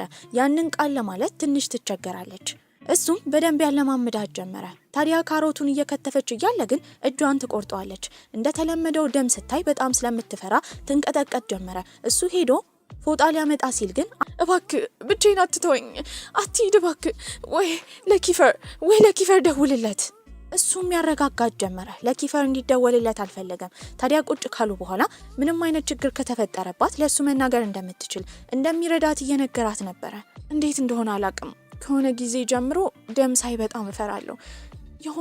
የሆነ ሰው የደበደብኩኝ ይመስለኛል፣ ነገር ግን ማስታወስ አልችልም። ከዚህ ቀደም የአይሪስ አባት እኛን ያገተን ጊዜ ደም በማይበሳት በተመሳሳይ ሁኔታ በጣም ፈርቼ ነበረ። ከዛም በኋላ በተደጋጋሚ ደም ሳይ ራሴን ልስት ደርሳለሁ። ታዲያ እሱም ኪፈር ይህንን ነገር እንደሚያውቅ ይነግራታል። እሷም እንደሚያውቅ ነበር የነገረችው። በዚህም እሷን ለማረጋጋት ዩሪ ያቅፋታል። በመቀጠልም ይስማታል። ነገር ግን ወዲያው ደንግጦ ወደ ቤት ልሸኝሽ ነበር ያላት። ወደ ቤትም ከሸኛት በኋላ ነገ ሊወስዳት እንደሚመጣ ይናገራል። እሷ ግን ከሲየን ጋር አንድ ላይ ወደ ትምህርት ቤት መሄድ እንደምትችልና እንዳይመጣ ነበር የነገረችው። አሁን ህይወቷ ይበልጥ ውስብስብ እየሆነ ነበረ። ምን ማድረግ እንዳለባት ግራ ገብቷት እዛው ቁጢጥ ብላ ሳለ የተናደደው ኪፈር ነበር የመጣው። ጎትቷትም ወደ መኪና ውስጥ ይከታታል። በዚህም ወደ አንድ ቦታ ነበር የወሰዳት። ለምን ወደዚህ እንደመጡ እየጠየቀችው ነበረ። ከዩሪ ጋር ምንድን ያደረግሽው? ያው ምንም አላደረግንም፣ ቤተክርስቲያን እንሄድ ነው። ሌላስ? ከዛ በኋላ ምግብ ለመስራት ሱፐርማርኬት ሄደን ከገዛዛን በኋላ ምግብ ሰራን። ሌላስ? ጂ አትዋሽኝ። ያው እሱ ስሞኛል። ቆይ ምንድን ነው? ዩሪን ትወጂዋለሽ እንዴ? አዎ በቃ ዩሪን ወደዋለሁ። እንዳልከው ይሁንልህ። አሁን ያለሁበት እኮ ግራ መጋባት ነው። ለምን አንተ ይበልጥ ግራ እንድጋባ ታደርገኛለህ? በዚህ ሁኔታ ውስጥ ደግሞ ዩሪ ልጎዳው አልፈልግም። ሁሌ ዩሪ። ቆይ እኔስ? ታውቂያለሽ ያኔ የመኪና አደጋ ሲደርስብን ሁሉም ሰው እሱ ደካማ ስለነበረ ስለሱ ብቻ ነበር የተጨነቀው። ቆይ እኔ እንደምታየው ጠንካራ ባልሆንስ? እሺ እኔ እኮ ያለ እናት ነው ያደግኩት። አባቴ ደግሞ ጥሎኝ ነው ሄደው። ወንድሞቼን ብቻዬን ያሳደግኩት። እሺ እኔ ደካማ በሆንስ? ጄ እነሱን ታያቸው፣ ዩሪን ይምረጡ። አንቺ ግን ተይ እባክሽ፣ እንደነሱ አትሁኝብኝ እያለቀሰ ነበረ ሲያወራ የነበረው። በዚህም በጣም ታዝንለትና አቅፋ ታረጋጋው ጀመረ። ጄ አንቺን ማጣት አልችልም፣ ምክንያቱም አፈቅርሻለሁ። እኔም ኪፈር፣ እኔም አፈቅርሃለሁ። ውስብስብ የመሰለኝ ነገር ግን ይህንን ለመደበቅ ስሞክር ነበረ። ከድሮ እኮ መልሱን አውቀው ነበር።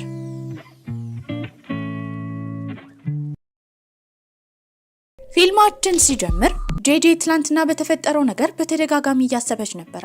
እንደሚወዳትና እንደሚያፈቅራት ስለነገራት እሷን ፍቅሯን ስለገለጸችለት እንቅልፍ እንኳን መተኛ ከብዷት ነበረ። በዚህ በኩል ደግሞ ሲየን እየቃዠ ሲያስቸግራት ነበረ። ታዲያ ኪፈርም ይደውልላታል። ደህና እንደሆነችና ቤት በሰላም እንደገባች እየጠየቃት ነበረ። ስትተኛ እንኳን ህልም ስለሱ እንደምታይ፣ ነገ ስለማይመቸው ወደ ትምህርት ቤት እንደማይመጣ ታውቂያለሽ። ፍቅሬ ማለቂያ የለውም፣ እስከ ዘላለም ወድሻለሁ። እሷን መልሳ እንደምትወደው ልትናገር ስትል የነቃው ሲየን ነበረ። የምትወደው ራሷን እንደሆነ በመናገር ነገሩን ለማስቀየስ እየሞከረች ነበረ። በዚህ መሃል ከሲየን ጋር ፍቅረኛዋን እያወራች እንደሆነ እየጠየቃት በመካከላቸው ጥል ይፈጠራል። ታዲያ ፍቅረኛዋ ማን እንደሆነ ማንን አፈቅራለሁ ልትል እንደነበረ ፎቶውን ማየት እንደሚፈልግ ሲየን እየተናገረ ነው። በዚህ መሃል ዝም እንዲል ደግሞ እሷ በትራስ ትመታው ጀመረ። በትራስ ሲደባደቡ ድምጻቸውን የሰማው አሪስ በጣም ይናደዳል። እናንተ ምንድነው የምታደርጉት? እናንተ አተኙምና ሌላ ሰው የተኛም እንዴ? ብዙም እንቅልፍ ስላልተኛች ወደ ትምህርት ቤት በሚሄዱበት ጊዜ ጥፋቱ የሲየን እንደሆነ እየነገረችው ነበረ። ታዲያ እሱም ለኪፈር ፍቅረኛ እንዳላት እንደሚያውቅ፣ ታዲያ ማታ ላይ ስልክ ስታወራ እወድሃለሁ ስትለው እንደሰማ እንደሚናገር እየነገራት ነበረ። እሷም እንደዚህ አይነት ነገር እንደሌለ እየነገረችው እየተጣሉ ወደ ክፍላቸው ይገባሉ። ክፍልም ከተቀመጠች በኋላ የመጣው ዩሪ ነበረ። ለሁሉም ምሳቃ ይዞላቸው ነበር የመጣው። ወንዶቹም ተሻምተው እየተሳሳቁ እየወሰዱ ነበረ። ዩሪም ቀጥታ አጠገቧ ይቀመጣል። በዛ ሰዓት ግን እሱ ማየት አልፈለገችም ነበረ። ትናንትና ከተፈጠረው ነገር በኋላ እንዴት ብዬ አንተ ማውራት እንዳለብኝ አላቅም። አይነን እንኳን ማየት ከብዶኛል። ነገር ግን በዛ ሰዓት ያስታወሰችው ስለ ኪፈር ነበረ። ክፍልም አልመጣም። በዚህም ወደ ውጪ እየቃኘች እያለ ዩሪ የምትፈልገው ሰው ማን እንደሆነ አውቆ ነበረ። ኪፈርን እየጠበቅሽ ከሆነ ከአባቱ ጋር በተፈጠረው ችግር ምክንያት ዛሬ ወደ ትምህርት ቤት አይመጣም። ኧረ እንደዛ አይደለም። እኔ ስለሱ ምን አገባኝ? ይምጣ መብቱ አይደል እንዴ? ከወንዶቹ ጋር እየተላፋችም ምግቡን እንዲሰጧት እየጠየቀች ነበረ። በዚህ መሃል ግን ሲየን እሷ ፍቅረኛ እንዳላት ትላንትና አፈቅርሃለሁ ስትል እንደሰማት እየተናገረ ነው። ዩሪ ይሄ ነገር ጥያቄ ይፈጥሮበታል። ይበልጥ ሲያንን ሲያፋጥጡት ግን ሲያን ከዚህ ቀደም አግኝቶ ምግብ የመገባት ጥቁሯ ድመት ትመጣለች። በዚህም እሷን ብሎ እየሮጠ ይሄዳል። ኡፍ ተመስገን። ያቺ ድመት ባታወጣኝ ኖሮ ምን መልስ ነበረ። ቤትም ከተመለሱ በኋላ ምሽት ላይ ስለ ድመቷ ሲየን እየቃዠ ነው። ይሄ ልጅ ሊያብድ ነው እንዴ? ቆይ ምን ነክቶት ነው? እሷ ግን በዛ ሰዓት ስታስብ የነበረው ኪፈር ከትናንትና ጀምሮ ደናደሪ እንዳላት፣ ስልክ እንዳልደወለላትና ቴክስት እንዳላከላት ነበረ። ስለሱ እያሰበች ግን ስልክ ይደውልላታል። ናፍቀሽ ነበረ። ቆይ ምን ሆነ ነው? ሙሉ ቀን ቴክስት እንኳን አላክልኝም፣ አልደወልክልኝም። ምን ተፈጥሮ ነው? ታሪኩ ረጅም ነው፣ እኔ ልነግርሽ አልችልም። ነገር ግን እኔ ትምህርት ቤት ባልነበርኩበት ጊዜ ዩሪ የማይሆን ነገር አደረገ እንዴ? ምንም ያህል ቢዚ ብትሆንና ታሪኩ ረጅም ቢሆን አንድ ቴክስት ለመላክ እንኳን ይከብዳል። እኔ ሳስብ የነበረው ስለ ዩሪ አይደለም፣ ስለ አንተ ነበረ። እንዲህ ስትሆኚ ደስታ ያለሽ፣ ቁጣሽን ወድጄዋለሁ። እሷ ምን እንደተፈጠረ እየጠየቀችው ነበረ። ኪፈርም ስልኩን እያወራ ከ3 ቀን በፊት ስለተፈጠረው ነገር እያስታወሰ ነው። የእሱ ቤት ሰራተኞች በጣም ተደናግጧል። ቦታው ዝብርቅርቅ ብሎ ነበረ። ተፋጥነው ቤቱን እንዲያጸዱ አለቃቸው እየነገራቸው ነው። በዛ ሰዓት የመጣው ኪፈር ነበረ። ምን እንደተፈጠረም ይጠይቃል። ታዲያ የሰማውም አባቱ ወደ ቤት እንደመጣ ነበረ። በዛ ሰዓት ትዝ ያሉት 2 ወንድሞቹ ነበረ። እነሱንም እየጮኸ ይጠራቸዋል። ታዲያ ኪገንና ኪረን ወደ ታች ነበር የመጡት። አባትየው ዋና ሀሳቡ እስካሁን ድረስ ያሳደገው ኪፈር 2ቱን ወንዶች ስለሆነ በዚህም ትንሽየውን የመጨረሻውን ኪረንን ለመውሰድ ይፈልግ ነበረ። ይህንን የሰማው ኪረንም እየለመነ ከኪፈር ጋር መሆን እንደሚፈልግ እየተናገረ ነው። ኪፈርም ምንም እንደማይፈጠር በቅርቡ እድሜው ስለሚደርስ እነሱን የማሳደግ መብት እንደሚጠይቅ እየተናገረ ነበረ። ይህንን የሰማው ኪገን ግን እስከሱ ልደት ድረስ መጠበቅ አደጋ እንዳለው አሁን ወንድሙ ማስተኛት እንዳለበት በመናገር ወደ ላይ ይዞት ነበር የወጣው። ይህንን የሰማው ኪፈርም ቀጥታ የደወለው ለህግ አማካሪዎቹ ነበረ። እነሱም አባቱ ተመልሶ ከመጣ ወረቀት እንደሚያዘጋጁና ወንድሞቹን የማሳደግ መብት እንደሚሰጠው ነበር የተነገረው። ይህን ሁሉ ነገር ግን ለእሷ ሊነግራት አልፈለገም ነበረ። በቀጣይ ቀንም ሀገር ሰላም ብለው እሷና ሲየን በሚወጡበት ጊዜ ጥቁር መኪና ነበረ ወደ እነሱ የመጣው።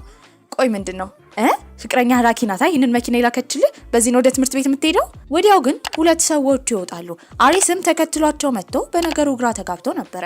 እነዛ ሱፍ የለበሱ ሰዎችም ስማቸውን ከጠሩ በኋላ ወደ ውስጥ እንዲገቡ ነበር የነገሯቸው። የኪፈር አባት ነበረ የጠራቸው። ተደናግጧል። እነ ጄጄም ወደ ውስጥ ይገባሉ። ታዲያ አሪስም እየተገፈተረ ቢሆን መኪና ውስጥ ኤላ የተባለችው ፍቅረኛው ስላለች ወደ ውስጥ ገብቶ ነበረ። ወደ ቦታው በሚደርሱበት ጊዜ የተንጣለለ በጣም ቆንጆ ቤት ነበረ። እዛ የክፍል ተማሪዎች እንዳለ መተው ነበረ። በመቀጠልም አባትየው ይመጣል። ሲያንም ያ የኪፈር አባት እንደሆነ ለጄ እየነገራት ነበረ። አባትየውን ከወጣ በኋላ ሁሉንም እንኳን ደህና መጣችሁ ይላቸዋል።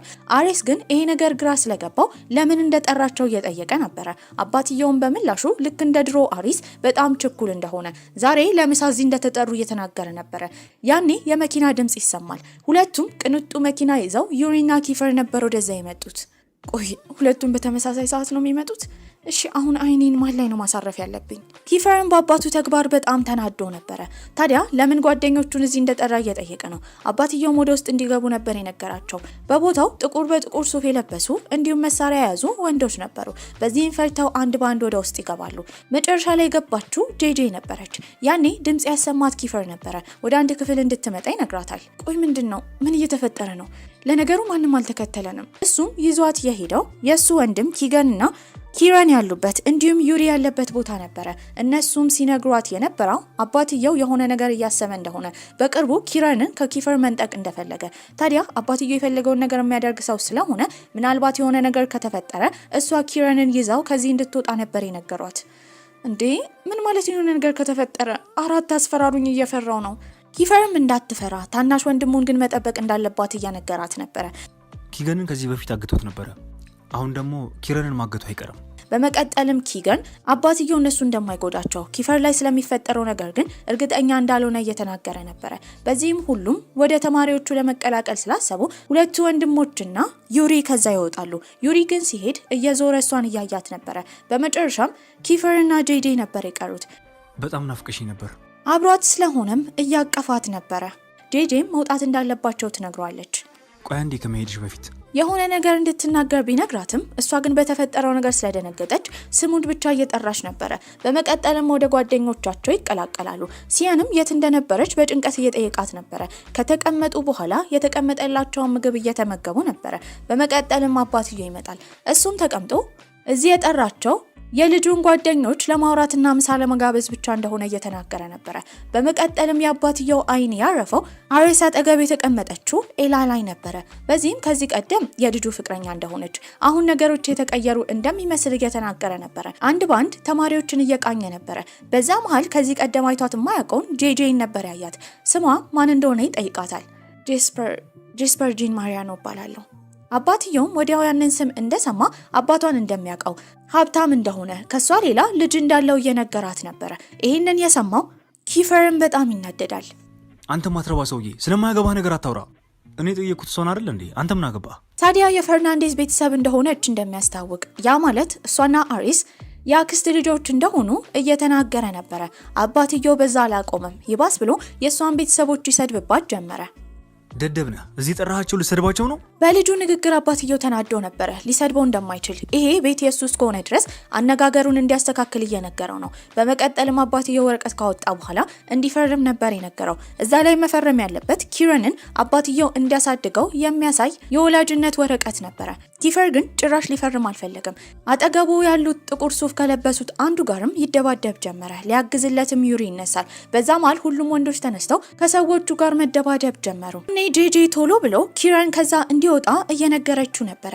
ኪራን የተባለው ትንሽዬ ልጅም እየሮጣ ከቦታው ነበረ ሄደው። በመቀጠልም አባትየው በንዴት ሁሉም እንዲወጡ ይናገራል። ጠመንጃ የያዙ ሰዎችም እያስፈራሯቸው ወደ አንድ ስፍራ ነበር የወሰዷቸው። አባትየው በኩራት እየተናገረ ነበረ ኪፈር መፈረም እንዳለበት፣ ካልሆነ ግን እዚህ የተሰበሰቡ ጓደኞቹ ራሱ እንደሚደበደቡ እየተናገረ ነው። በዚህ መሃል ኪፈር እልህ ይዞት ነበረ። ግብግብ በሚፈጥርበት ጊዜ አጠገቡ ያሉት ጥቁር ሱፍ የለበሱ ሰዎች ይደበድቡት ጀመረ። እባክህ ተው፣ ይቅርታ አድርግለት። ምን አይነት ሴት እንደሆነች ታስታውቂያለሽ? የልጄን ብሩን ብለሽ ነው አይደል የቀረብሽው? አንተ ማትረባ፣ እንዴት እንደ እናት አይነት ሴት ድጋሚ ፍቅረኛ ታደርጋለህ? አባትየው በጣም ተናዶ ነበረ። ኪፈር እንዲደበደብ ካደረገ በኋላ የሰጠው ወረቀቱን ነበረ። ታዲያ እሷ ላይ እንደሚተኮስ ካልሆነ ግን እንዲፈርም እየተነገረ ነው። ሊፈርም ሲል ግን ጄጄ ይሄንን መፍቀድ አልቻለችም ነበረ። ቆይ ምን እያደረክ ነው? ልትገለን ነው? እሺ እንደዛ ከሆነ ተኩሳ ግደለኝ። መተኮስ እንደማትችል አውቃለሁ። አንተ በጣም ታዋቂ ሰው ነህ። እዚህ እኛ ከሞትን ምንም አቅም የሌላቸው ተማሪዎችን እንደገደልክ የቢዝነስ አጋሮች ቢሰሙ ምን ይላሉ? ስምህ ይጠፋል። ስለ ስምህ አትጨነቅም ማለት ነው?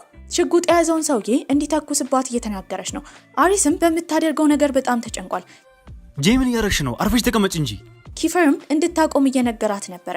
በዚህም በብልህነቷ ይሄ ነገር የማይሆን እንደሆነ የተረዳው አባትየው ከዛ ቦታ ሰዎቹን ይዞ ነበር ሄደው ለዛሬ እንደሚሄዱ ነገር ግን ደግሞ እንደሚገናኙ አስጠንቅቋቸው ነበረ።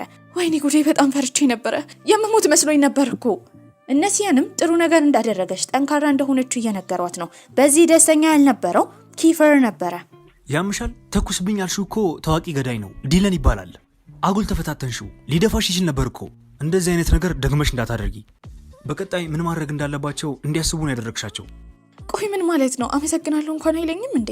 ይህንን የሰማው ዴቪድም ስለ እሷ ስለ ደህንነቷ ኪፈር ተጨንቆ እንደሆነ አሁን ወደ ቤት እንዲሄዱ ነበር የነገራት። ቤትም ከሄደች በኋላ እንደተለመደው ከሲየን ጋር ቁጭ ብሎ አይስክሬም እየበሉ ነበረ።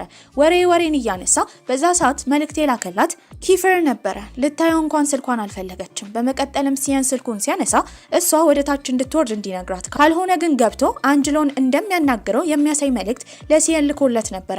ይህንንም ሲነግራት እታች እንዳለ ነበር የተረዳ። ተፋጥናም ወደ ታች ትወርዳለች። በዛ ሰዓት ለብቻው የእሷን እርጎ ራሱ ሲየን ሲመገብ ነበረ። ወደ አንድ ቦታም ይዟት ይሄዳል። በጣም ተኮሳትራ ነበረ። ለምን እንዳኮረፈችው ቅድም በተፈጠረው ነገር እየጠየቃት ነበረ። ምን ማድረግ እንዳለበትም በተደጋጋሚ ሲጠይቃት ይቅርታ ጠይቃ፣ ጥፋተኛ ነህ፣ ስለዚህ ይቅርታ ጠይቅ። እሺ በቃ ላደረግሽው ነገር አመሰግናለሁ። እኔ እኮ አልገባኝም። ማለቴ ህይወቴን አሳልፌ ላንተ ሰጥቻለሁ። እንዴት አንዴ እንኳን እሺ አመሰግናለሁ እንዴት አንዴ እንኳን እሺ በሰዓቱ አመሰግናለሁ አትልም? ምን አይነት የማይረባ ነገር ነው? ቆይ 3 ጊዜ ተሰርበሻል። ቅጣትሽ ምን እንደሆነ ደግሞ ታውቂያለሽ አይደል? በዚህ ሰዓት የማይሆን ነገር አታውራ። ራስን መሳም ትችላለህ። ሲቀጥል እንደማላቅ ያህል ነው የተሰማኝ። ማለቴ ባንተና በአባትህ መካከል ያለውን ነገር እኮ ምንም አላቅም። ልጅነቴን በደንብ ለማስረዳት ይከብዳል። ማለቴ አባቴ ሁሌም እናቴን ይደበድባት ነበረ። ልጅ ያለን ከዮሪ ጋር ተደባድቤ ተሸንፌ ሲመጣ በጣም ይናደድ ነበረ። ለዚህም ዮሪን ለማሸነፍ ብዬ ተደባዳቢ ሆንኩኝ። አንድ ቀን ዮሪን ደብድቤው ርዕሰ መምህሩ ቢሮ ሂድ ስባል ከመፍራት ይልቅ ገና ለገና አባቴ ይኮራብኛል ብዬ ነበረ ሳስብ የነበረው። ያኔ ነው አንጅልን የተዋወቅኩት። ርዕሰ መምህራችን ያስተዋወቀን። እንደ አባቴ ያስፈራ ነበረ፣ ነገር ግን እሱ በጣም ጥሩ ሰው ነበር። አባቴ መቶኝ ፊቴ ላይ የወጣውን ቁስል ሲያይ አዝኖልኝ ነበረ። እናቴ ስትደበደብ ማየት አቅመ ቢስ እንደሆንኩ እንዲሰማኝ አደረገ። አንጀሎንም ድብድብ እንዲያስተምረኝ ለመንኩት። እናቴ ሁል ጊዜ እኔንና ኪገንን ከዚህ ይዛ እንደምትወጣ ተነግረኝ ነበረ። የሆነ ጊዜ ላይ ወጣን። በቃ ሁሉም ነገር ያበቃ ነፃ የሆንኩን ያህል ተሰምቶኝ ነበረ። ነገር ግን እናቴ ኪረንን እንዳረገዘች ስታቅ ለአባቴ ይቅርታ አደረገችለት። ግን ደግሞ ሁልጊዜ ይደበድባታል። ምክንያቱም ገንዘብ ሰረቅሽኝ ብሎ ነበረ። ጊዜያቶች ካለፉ በኋላ ሁሌም ስትደበደብ የእሷን ስቃይ ሳይ ዝም ማለት አልቻልኩም ነበረ። ኪረን 4 ዓመቱ ነበረ። ያኔ ከባዱ የህይወቴ ክፍል ተፈጠረ።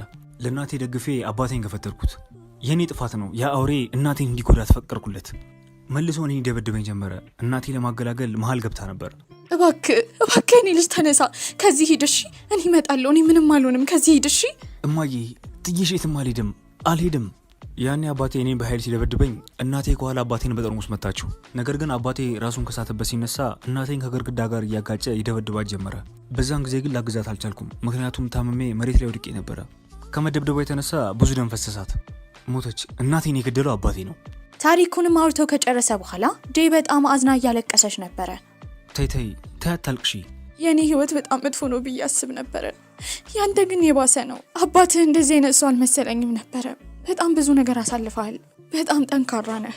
ያኔ ኪገንን አግቶት ነበረ። ከዛን ግን ሌላ ሚስት ሲያገባ ወደ እኔ ላከው። አሁን ደግሞ ኪረንን መውሰድ ፈልጓል። ይኸውልሽ ጄ፣ የቅድሙን ነገር ደግመሽ እንዳታደርጊ። ያ ማይረባ ሰውዬ የምወዳቸውን ሰዎች እንዲጎዳብኝ አልፈልግም፣ አንቺንም ጨምሮ። ታዲያ ታሪኩንም በደንብ ከነገራት በኋላ ስለመሸ ቤት እንዳይቆጧት እንዲሄዱ ነበር የጠየቃት። እሷም ተስማማለች። ወደ ቤትም ያደርሳታል። በተደጋጋሚ ቻው እያለች እየተሰናበተችው ነበረ። እሱም ተሰናብቷት ከዛ ከሄደ በኋላ ግን በሩን የከፈተላት አሬስ ነበረ። እስካሁን ሰዓት ከኪፈር ጋር ምን ስታደርግ እንደነበረ። ቆይ ጄ፣ ከሱ ጋር ምን እያደረግሽ ነው? የሚወድሽ ነው የሚመስልሽ? ይሄን ያህልማ ደደብ አትሁኚ። ይሄን ሁሉ ነገር የሚያደርገው አሬስና ኤላ አንድ ላይ ስለሆኑ ኪፈር ስለተናደደ መልሶ አሬስን ለመጉዳት ስለሚፈልግ ብቻ እንደሆነ እየነገራት ነበረ። የምታወራውን ነገር ላምንህ አልችልም። እሱ እንደዚህ አይነት ሰው አይደለም። እንደሚያፈቅርሽ ነገረሽ አይደለ? ፍቅሬ እስካለ መጨረሻ ነው እወድሻለሁ አለሽ ማለት። አንተ እንዴት አወቅ? ይህን ነገር ለኤላም ነግሯት ነበረ። የሚያደርገው ነገር እንዳለ የሚገመት ነው። ያኔ ጄ በጣም ታዝናለች። ቆማ እያለቀሰች ነበረ። ታዲያ ጄም አሬስ ስለነገራት ነገር እያሰበች ነበረ። ኪፈር እወድሻለሁ እስከ ዘላለም የሚላትን ንግግር ለሌላ ሴት ወይም ለኤላ ማለቱ ይበልጥ አናዷታል። ነገር ግን ኪፈር ከዚህ በፊት ስለ አባቱ ስለ ቤተሰቦቹ ስለነገራት እንዳመናት በማሰብም አሁን አሬስን ለማመን ግን ፍቃደኛ አልነበረችም። በዚህም ለኪፈር መልእክት ትልክለታለች። አሬስ ስለነሱ ግንኙነት እንዳወቀ ነበር የነገረችው። ወዲያው ስልክ ይደውልላታል። ሄሎ ብላ ስታናግረው ግን ድምጿ ስለተቀየረ አሬስ እንዳስለቀሳት እየጠየቃት ነበረ። አራ አላስለቀሰኝም፣ እንዲሁ ዝም ብዬ ነው። ታዲያ እሱ ማንንም ለመደብደብ ለሷ ዝግጁ ነበረ። ቆይ ምንድነው? አስለቀሰሽ እንዴ? መጥቼ ልደብድበው? ታውቂያለሽ፣ እያንዳንዱ ቤተሰቦችሽን እንደምወድሽ ለማሳየት መጋፈጥ ቢኖርብኝ ወደ ኋላ አይደለም። ምን ሆነ ነው? እብድነህ እንዴ? በዛ አላበቃም። እንደሚወዳት በተደጋጋሚ እየነገራት ነው። ልክ ያልሆነ መልስ ነው የመለሽው። እወድሃለሁ ማለት ነበረብሽ። እወድሻለሁ እስከ ዘላለም። ኪፈር፣ ይሄ እወድሻለሁ የምትልበት መንገድ ሁሉም ሰው የሚጠቀምበት ነው። ስለዚህ እኔ እናንተ ልንቀይረው እንችላለን። ታዲያ እሱም ያመጣው ሀሳብ እወድሻለሁ ብሎ ሳይንቲስቶች የዓለምን መጨረሻ እስኪያገኙ ድረስ ነበር ያላት። የዓለም መጨረሻው ስለሌለ ግን በዚህም እስከ ዘላለም እንደሚወዳት ነበር የተረዳችው። ኪፈር ማርክ ዋትሰን፣ እኔም እወድ። አንቺ ቆይ ማን ነው የምታወሪው? እኔን ባሉና ወዲያው ሲያን ይጮሃል። እሱን ወድሃለሁ እያለችው እንደሆነ ከማን ጋር ስልክ እንደምታወራ ቆንጆ እንደሆነ እንደሚያውቅ፣ ነገር ግን ኪፈር ይሄንን ነገር ቢሰማ እንደሚገላት እየነገራት ነበረ። ከዛም በተጨማሪ እሷ ትጣላ ጀመረ። በዚህም በትራስ እየተደባደቡ ነው። ሁሌ እንደሚያስቸግራት እየተናገረች ነበረ። እሱ ግን አሁን መሄዱ እንደማይቀር ሲነግራት ትደነግጣለች። እናትየው ኮንዶሚኒየሙን እንዳዘጋጀችለት፣ ታዲያ ነገ ወደዛ እንደሚሄድ እየነገራት ነበረ። ምን ማለት ነው? እኔን ጥላይ ልትሄድ ነው? እሱም ምንም ማድረግ እንደማይችል ቤቱ በጣም ቆንጆ እንደሆነ እየመጣች ግን እንድትጎበኛው እየጠየቃት ነበረ። እሺ አንተ ጋር ስመጣ ምግብ ትሰራልኛለህ? እኔ እዚህ ምግብ አቀርብልህ የለ? መተኛስ ቦታ ታዘጋጅልኛለህ? እሱም እዚህ ያለውን ምግብ ሲሰራላት የነበረው እሱ እንደሆነ ክፍሏ ራሱ የጸዳው በእሱ አማካኝነት ስለሆነ ልታመሰግነው እንደሚገባ እየነገራት ነበረ። ታዲያ ከመጣላታቸውም የተነሳ እንዲተኛ በመናገር እሷ ትተኛለች። ታዲያ በዛ ሰዓት ስታስብ የነበረው እስካሁን ለዩሪ መዋሸቷን ነበረ። በዚህም ለዩሪ እውነቱን ለመናገር ነበር ያሰበችው። በቀጣይ ቀን ከሲን ጋር ትምህርት ቤት ልትሄድ ስትል ግን እየጮኸ እያስቸገራት ነበረ። በዚህም ጆሮዋን ትዘጋለች። ታዲያ ትምህርት ቤት እንዳረፈዱ እየነገረችው ነው። ነገር ግን ያስተዋለችው የትምህርት ቤት መታወቂያ እንደረሳች ነበረ። እሱ እንዲወጣና እሷ ተመልሳ ይዛ እንደምትመጣ ትናገራለች። በዛ ሰዓት ግን የጠራት አሬስ ነበረ። ዛሬ እንዳማረባት፣ ነገር ግን የዩሪ ሙሽራ እንደሆነች፣ ካጠገቧ ግን ኪፈር እንዳለ እየነገራት ነበረ። ይሄ ነገር በጣም ቢያናድዳትም ግን አሬስ ያወራው ነገር ልክ ነበረ። አሁን ሁሉን ነገር ለዩሪ ለመናገር ነበር ያሰበችው። ትምህርት ቤትን በሄደችበት ጊዜ እየተራመደች እያለ ቴክስት የላከላት ዩሪ ነበረ። ጉንፋንና ትኩሳት ስለያዘው ወደ ትምህርት ቤት እንደማይመጣ ይነግራታል። አዎ ይሄው እንደዚህ እያላችሁ አሳብዱኝ።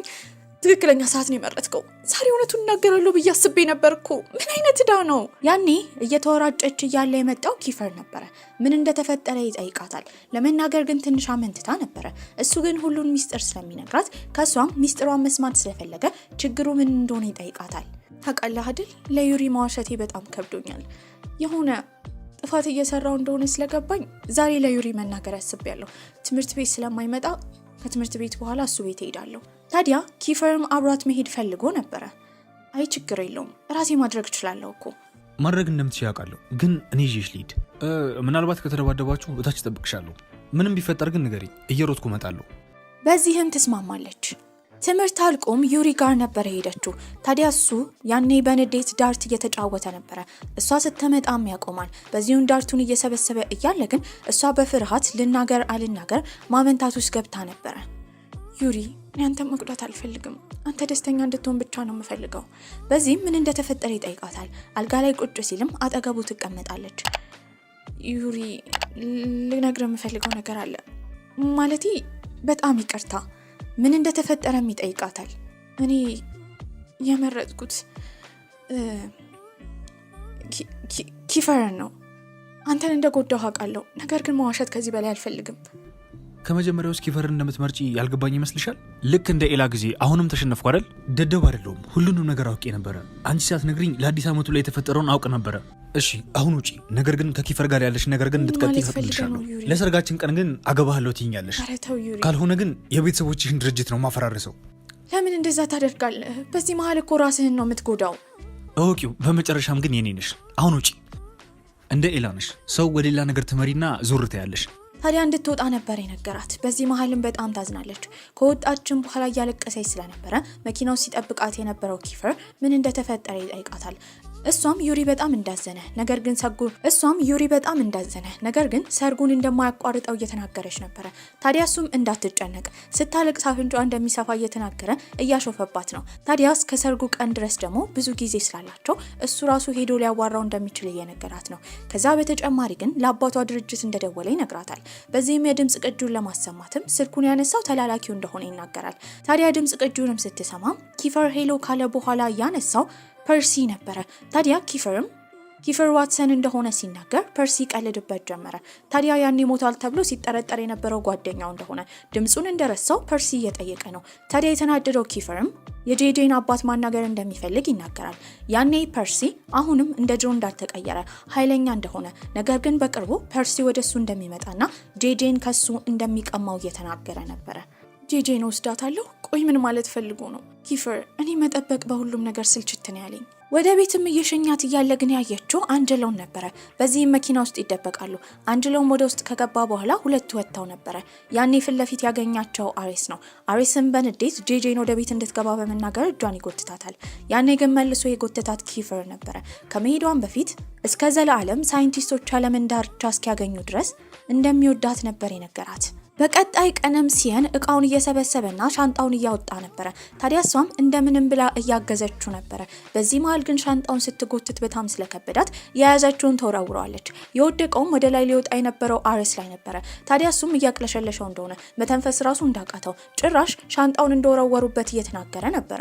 እንዴ እሱ እኮ አላደረገም፣ እኔ ነኝ የወረወርኩበት። በቃ እንደ ሕፃን ልጅ አትጩ፣ ይቅርታ አልኩ አይደል እንዴ? ታዲያ አንጀሎም ከመጣ በኋላ ሲየንን ይሸኘዋል። ከጄጄ ጋርም እንደሚያወሩ በመናገር ወክ እያደረጉ ፒዛ እየበላች ቅብጥ እያለች እያወራችሁ ነበረ።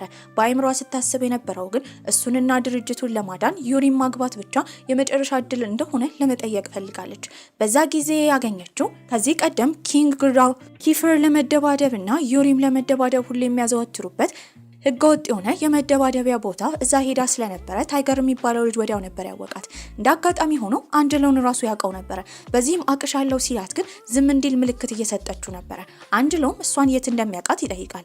በዚህም ታይገር ኪንግስተን ግራውንድ የተባለው የመደባደቢያ ስፍራ መታ እንደሆነ ነበር የተናገረው። ወይኔ ጄጄ ጉድሽ ፈላ፣ አሁኑኑ እንደሞትሽ አስመስይ፣ ካልሆነ አንጀሎ ይገልሻል። በመቀጠልም የመጣው ድሮ ከአንጀሎ ጋር የተማረ ጓደኛቸው ነበረ።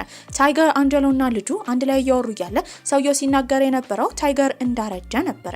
በዚህም ተሳስቀው እንደ ድንገት ስልክ የተደወለለት ለአንጀሎ ነው። ታዲያ አሬስ ሆስፒታል እንደገባ ነበር የሰማችው። በቀጣይ ቀንም ስለተፈጠረው ነገር ለማሰብ እየሞከረች ነው። እንደተጨነቀች የተረዳውም ኪፈር ምን እንደተፈጠረ ይጠይቃታል። እሷም አሬስ የመተንፈስ ችግር አጋጥሞት ሆስፒታል እንደገባ እየተናገረች ነበረ። በመቀጠል የኢኮኖሚክስ መምህራቸው ትገባለች። እሷም ስለ ሰፕላይና ዲማንድ እያስተማረች ነበረ። በዚህ መሀል ግን መውጣት የፈለገችው ጄጄ እጇን አውጥታ መጸዳጃ ቤት እንድትሄድ መምህሯን ትጠይቃታለች። በዛ ሰዓት ግን ቆማ ስለነበረ ኪፈር እግሩ ላይ ያስቀምጣታል። ሁሉም ተማሪዎች እየተሳሳቁ ነበረ። በዚህም ኪፈር መምህሯ ካየችው በኋላ እንዳስቸገረ በመረዳት መልሱን እንደሚያውቀው ጠይቀዋለች። እሱም በደንብ አድርጎ ያስረዳታል። በመቀጠልም ጥያቄን እያነሳ ሁሉም ተማሪ ፊት ኪፈር ጄጄን እንደሚወዳት ነበር የተናገረው። የረፍት ሰዓት ላይ ምሳ ልትበላ ነበረ። ያኔ ከተማሪዎቹ ጋር እየተጨቃጨቀች ኪፈር እየጠራት ነበረ። ጄስፐር ጂን ማሪያኖ ዋትሰን። የምን ዋትሰን ነው የምታወራው? እሱ ያንተ አባት አይደል እንዴ? የኔ ሚስት፣ የኔ ህይወት፣ የኔ ሁሉ ነገር። ታዲያ እሷን በማፈር ምግቧን ይዛ የወጣችው ቴራስ ላይ ነበረ።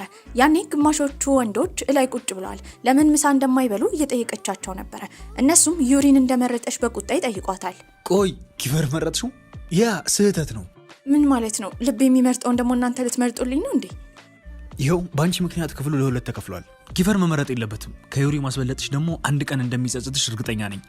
ቤትም ገብታ ግራ ገብቷት ነበረ። እሷ ኪፈርን መምረጧ ለምን ክፍሉን ለሁለት እንደከፋፈለው ግራ ተጋብታለች። ታዲያ በዛ ሰዓት የመጣው አንጀላው ነበረ። የሚሄዱበት ቦታ ስላለ ቶሎ ብላ ቀሚስ እንድትለብስ ይነግራታል። ይዟት የሚሄደው ወደ ራት ግብዣ ነበረ። የነበሩትም የዩሪ ቤተሰቦችና ዩሪ ነበረ። በዚህም በጣም ደንግጣ ቢሆንም ትቀመጣለች። እነሱም እያወሩ የነበሩት ስለ ሰርጉ ነበረ። ታዲያ ሰርጉ ከ1 ዓመት በኋላ እንዲሆን እንደተወሰነ፣ ነገር ግን አሁን አባትየው ስላልተስማማ የታሰበው በእሷ የልደት ቀን እንዲሆን ነበረ። የልደት ቀን ምን ማለት ነው? ትንሽ ወራት እኮ ነው የቀሩት። በምትመገብበት ጊዜ ግን የከፋት ትመስል ነበረ። ዩሪ በተደጋጋሚ እንዲመቻት ለማድረግ ደህና እንደሆነች ይጠይቃታል። ቆይ ምን ሆነ ነው? ሁሉን ነገር ነግሬ አሁንም እንደዚህ ኖርማል የምትሆነው? በአይምሮህ ምን እያሰብክ ይሆን? ታዲያ እሱም ወደ ውጭ እንዲወጡ ጥያቄ ያቀርብላታል። በዚህ ሰዓትም ስትናገር የነበረው ተናዳ ለምን ጸባዩ እንዳልተቀየረ ነበረ። ለምን ትንከባከበኛለህ? እኔ እኮ ያንተ ፍቅር አይገባኝም። እንዴት ይህንን አትረዳም? እሱ ግን አሁንም ምንም ቢሆን ኪፈርን ብትመርጥ በመጨረሻ እሱን እንደምታገባ ተናግሮ ጥሏት ይገባል። ያኔ አንዲት ሴት ነበር ያየችው። ያቺ ልጅ ከዚህ ቀደም ሱፐርማርኬት በነበረችበት ጊዜ አንዱ ጓደኛዋ ስልክ ላይ ፕሮፋይል ሆና ያየቻት ሴት ነበረች። በዚህም የምታውቀው ደግሞ እሷ የኪፈር ወንድም ኪገን የተባለው ልጅ ፍቅረኛ እንደሆነች ነበረ። ልጅቷም ካየቻት በኋላ ጄጄ እንደሆነች ትጠይቃታለች። አዎ ጄጄ ነኝ። ምን ነው ችግር አለ? ያኔ የመጣው ኪገን ነበረ። ዛሬ ፍቅረኛው ልደት እንደሆነ እሱን እያከበረ እንደሆነ ኪፈርም እንደመጣ ታዲያ የዩሪ ቤተሰቦች አይተዋቸው ጠረጴዛ ላይ አንድ ላይ እንዲቀመጡ እንደጋበዟቸው እየተናገረ ነበረ። በዚህም በድንጋጤ ውስጥ ሆና ወደ ውስጥ ገባለች። ያኔ ግን እሱ ከሴት ጋር ነበረ። ደግሞ ከዚች ጋር መች ነው ግንኙነት የጀመረው? ልጅቷ በተደጋጋሚ ጸጉሩን እየነካች ኪፈርን ጸጉሩ እንደሚያምር እየተናገረች ነበረ። ቤተሰቦችም አንድ ላይ ሆነው መቼ ልጅቷና ኪፈር እንደተገናኙ እየጠየቁ ነበረ። ያኔ ኪፈርም ለማስረዳት እየሞከረ የተገናኙት ፓርቲ ውስጥ እንደሆነ፣ ስሟ ያኔ ሃኒ እንደሆነ እየተናገረ ነበረ። አሁንም ግን ልጅቷ አላቆመችም። ታዲያ በቅጽል ስሙላ ኪፈርን እየጠራችሁ ነበረ። ኪፈር እኮ ሃኒ እያለ ነው የሚጠራኝ፣ እኔ ደግሞ ማርኪ እያልኩ ነው የምጠራው። ምን ማርኪ? ሁሉም ይደነግጣሉ። አዎ ምን ነው? የሱ ቅጽል ስም ነው። ይሄ የጄጄን ንዴት ይበልጥ እየጨመረው ነበረ። በዚህም ምግብ እንኳን ስትበላ የነበረው በእልህ ነው። ነገር ግን የዩሪ እናት ትኩረት አድርጋባት ነበረ። ያኔ የዩሪ አባት እናትየውን የሚያውቀው ሰው ስላለ እሷንና አንጅሎን ይዞ ለማስተዋወቅ ከቦታው አስነስቶ ይዟቸው ይሄዳል። ታዲያና አንጅሎም ከሄዱ በኋላ ልጅቷ አሁንም ቅብጥ እያለች ከኪፈር ጋር እያወራች እየተጎራረሱ ነበረ። እሷን በሚያስጠላ ግልምጫ ጄጄ እያያቻቸው ነበረ። ቆይ ግን እናንተ ሁለታችሁ ግንኙነታችሁ ምንድን ነው? ማለቴ ምንድናችሁ? ጄጄ ለመመለስ አመንትታ ነበረ። ያኔ ዩሪ ይመልሳል። ከጓደኛ በላይ ነን፣ ነገር ግን ደግሞ ከፍቅረኛሞችን በታች ነን። አሃ ገባኝ። ስለዚህ ግንኙነታችሁ ፍቅረኛሞች አይደለንም፣ ነገር ግን እየሞከርን ነው። በዚህም ልጅቷ እየቀበጠች እያወራች ነበረ። ይሄ ነገር ደግሞ ጄጄ ይበልጥ እያናደዳት ነው። በዚህም ለሱ የሚናደድ ኢሞጂ ትልክለታለች። እሱ ግን መልሶ እወድሻለሁ ነበር ያላት። የማትረባ። ታዲያ እሱን በመቀጠል እየተሳደበች እንደሆነ ያስጠነቅቃታል። ምን ስለተሳደብኩት ልስመኝ ነው? ገደል ግባ እሺ። ታዲያ አጠገቡ የተቀመጠችውም ልጅ የኪፈርን ጉንጭ እየነካች ነበረ። ያኔ ዩሪ እየቀናች እንደሆነ ይጠይቃታል። ታዲያ ብድር መመለስ እንደምትፈልግም እየጠየቃት ነው። ቀንተሽ ነዋ፣ ያስታውቅብሻል። ስለዚህ ብድሩ መመለስ ትፈልጊያለሽ? ቀስ እያልሽ ሳቂ ማለት እንዲህ ነው ምስቀው። ግራ ገብቷት እያለ በመደናገሯ ደግሞ ዩሪ እየሳቀባት ነበረ። ሁለቱንም ኪፈር በንዴት እያያቸው ነው። ቆይ አንቺ ልጅ ግን ስምሽ ጄጄ ነው አይደለ? የሆነ ቦታ ማቅሽ እየመሰለኝ ነው። አትልፊ፣ የትም አታውቂኝም። ይሄንን ውበት ለማግኘት በጣም ከባድ ነው። አረ እኔ ግን ምንም ልዩነት እየታየኝ አይደለም። አረ እባክሽ። ታዲያ አንቺስ ውበትሽ እንዴት ሊሆን ነው? እኔማ በጣም የተለየው ነኝ። የኔን ውበት ፈልገው ለማግኘት ከባድ ነው። የሰው ኮፒ የምታደርጊ ድመት ነው የምትመስዩ። ውበትሽ የትም የማይገኝ ከሆነ ስለዚህ መኖር የሚቀመጥበት አንድ ቦታ አለ ማለት ነው። እውነት? የት ነው ታዲያ? ዙ ውስጥ። ማለቴ እንስሳ ነው የምትመስዩ። እንስሳ? ቆይ ምን ማለት ፈልገሽ ነው? ታዲያ ልጅቷን በንዴት እየሳቀች ነበረ። አስቃለሁ አይደለ? አንቺ ደግሞ ታስጠያለሽ፣ ማለቴ ታስቂያለሽ። እንዲህ እየተሳደበች ጄጄ ንዴቷን እየገለጸች ነበረ። ታውቂያለሽ አይደል ጄጄ፣ ምንም አወራርሽን እንኳን አልወደድኩትም። ውይ እኔ ደግሞ አንቺን ራሱ አልወደድኩሽም። ገባሽ አይደል? አይንሽን በዚህ እንዳላወጣልሽ። ሁለቱ ሴቶች ሲጣሉ የሰማው ኪገንም እዚህ ቦታ ድራማ መፍጠር ስለማያስፈልግ ዝም እንዲሉ እየነገራቸው ነበረ። በዚህ መሃል ግን ኪፈር እስካሁን ዝም ለምን እንዳለ ጄጄ እያሰበች ተናዳለች። መጸዳጃ ቤት መሄድ እፈልጋለሁ። ኪፈር ትከተለኛለህ? እንዳትነሳ፣ ከዛ ወንበር እንዳትነሳ፣ መልሰ መቀመጥ እንዲያቅት ነው ማደርግህ። በንዴት ጄጄ እየጮኸች ነበረ። ታዲያ ልጅቷንም ተከትላት ትሄዳለች። ልጅቷም እሷን እየሰደበቻት ነው። ታዲያ ምንም ቆንጆ እንዳልሆነችም ትቀጥልና ትሰድባት ጀመረ። ማስጠላቷ የመጣው ከእናቷ እንደሆነ ጄጄን ትጠይቃታለች። ያኔ የጄጄ ንዴት ይባባስ ጀመረ። ምን ነው ስለ እናትሽ መናገር አትወጂም እንዴ? በዚህ ጊዜ በቦክስ ነበር አፍንጫዋን የመታቻት። ልጅቷም ትደማ ጀመረ። ያኔ የጮኸች ልጅቷ እብድ ብላ ነበረ። የማይሆን ሰው ሆንኩኝ እኮ። ምን ሆኜ ነው ልጅቷን የመታዋት? ምን ይሻለኛል? ያኔ መንገድ ላይ ያገኘችው ደግሞ ኪፈርን ነበረ። ቀንተሻል፣ እመኚ ቀንተሻል። ለምን እቀናለሁ? አንተም ማትረባ፣ ሂድና ሃኒ እያልክ የምትሟዘዛት ሴት ጋር መሆን ትችላለህ። ተጠንቀቂ፣ እየተሳደብሽ ነው። ቅጣትሽን ታውቂዋለሽ አይደል? ኧረ እባክህ ልትስመኝ ሌላ የለህም? ሂድና እሷን ሳማት። ሲቀጥል ደግሞ የመቅናት መብት የለኝም። ፍቅረኛ እኮ አይደለህም። በንዴትም ወደ ውስጥ ትገባለች። ታዲያ በቀጣይ ቀንም ተማሪዎች የሚከፍሉት ገንዘብ ስለነበረ ሮይ የሁሉንም እየሰበሰበ ነው። ታዲያ እሷ እንዳልሰጠች ትዝ ሲላትም እንዲመጣና ብር እንዲቀበል ስትጠይቀው የእሷ እንደተከፈለ የከፈለው ደግሞ ኪፈር እንደሆነ ይነግራታል። ቆይ ምን ማለት ነው? የኔን ገንዘብ ለምንድን ነው አንተ የምትከፍልልኝ? ራሴ መክፈል እኮ እችላለሁ። ከዚህ በፊት እኮ ከፍዬልሽ አውቃለሁ። ወዴት የት ልትሄጂ ነው? ትላንትና ስደውልልሽ ለምንድን ነው ስልክ ያላነሳሽው? እስካሁን እንደ ቅናሽ ነሽ እንዴ? እመኚኝ፣ ለመቅናት ምንም ምክንያት የለሽም። እኔ ያንቺ ብቻ ነኝ። ታዲያ እሱም እየተሳደበች ስለሆነ ይጠጋት ጀመረ። ተማሪዎቹም 1 2 3 እያሉ እየቆጠሩ ነበረ። በመጨረሻም እሱ ይስማታል። ግማሹ በደስታ እየፈነጠዘ፣ ግማሹ ደግሞ ተናዶ ነበር። ያኔ ወደ ክፍል የመጣው ዩሪ ነበረ። እሱም ዝም ብሎ ቁጭ ይላል። ግማሾቹ ተማሪዎች በሀዘን እያዩት ነበረ። ያኔ ጄጄ ወደ ቢሮ ነበር የተጠራችው። በዚህም ከዚህ ቀደም ከተማረችበት ትምህርት ቤት የሪፖርት ካርዷ እንዳልመጣ የመጣው ደግሞ መፈረም እንዳለበት ነበር የተነገራት።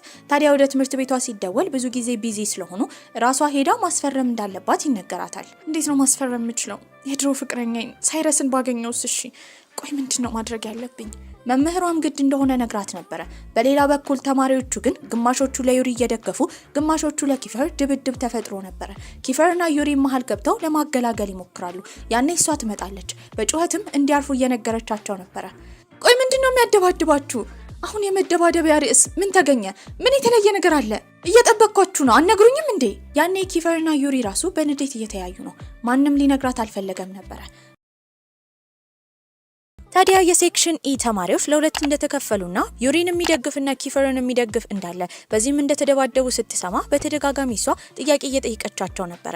ድብድቡ ምክንያት ምን እንደሆነ ነበር ማንም ሰው ሊነግራት አልፈለገም። በዚህም ግራ በመጋባት ውስጥ ሆና ቦርሳዋን በምትከፍትበት ጊዜ ያገኘችው ቸኮሌት ነበረ።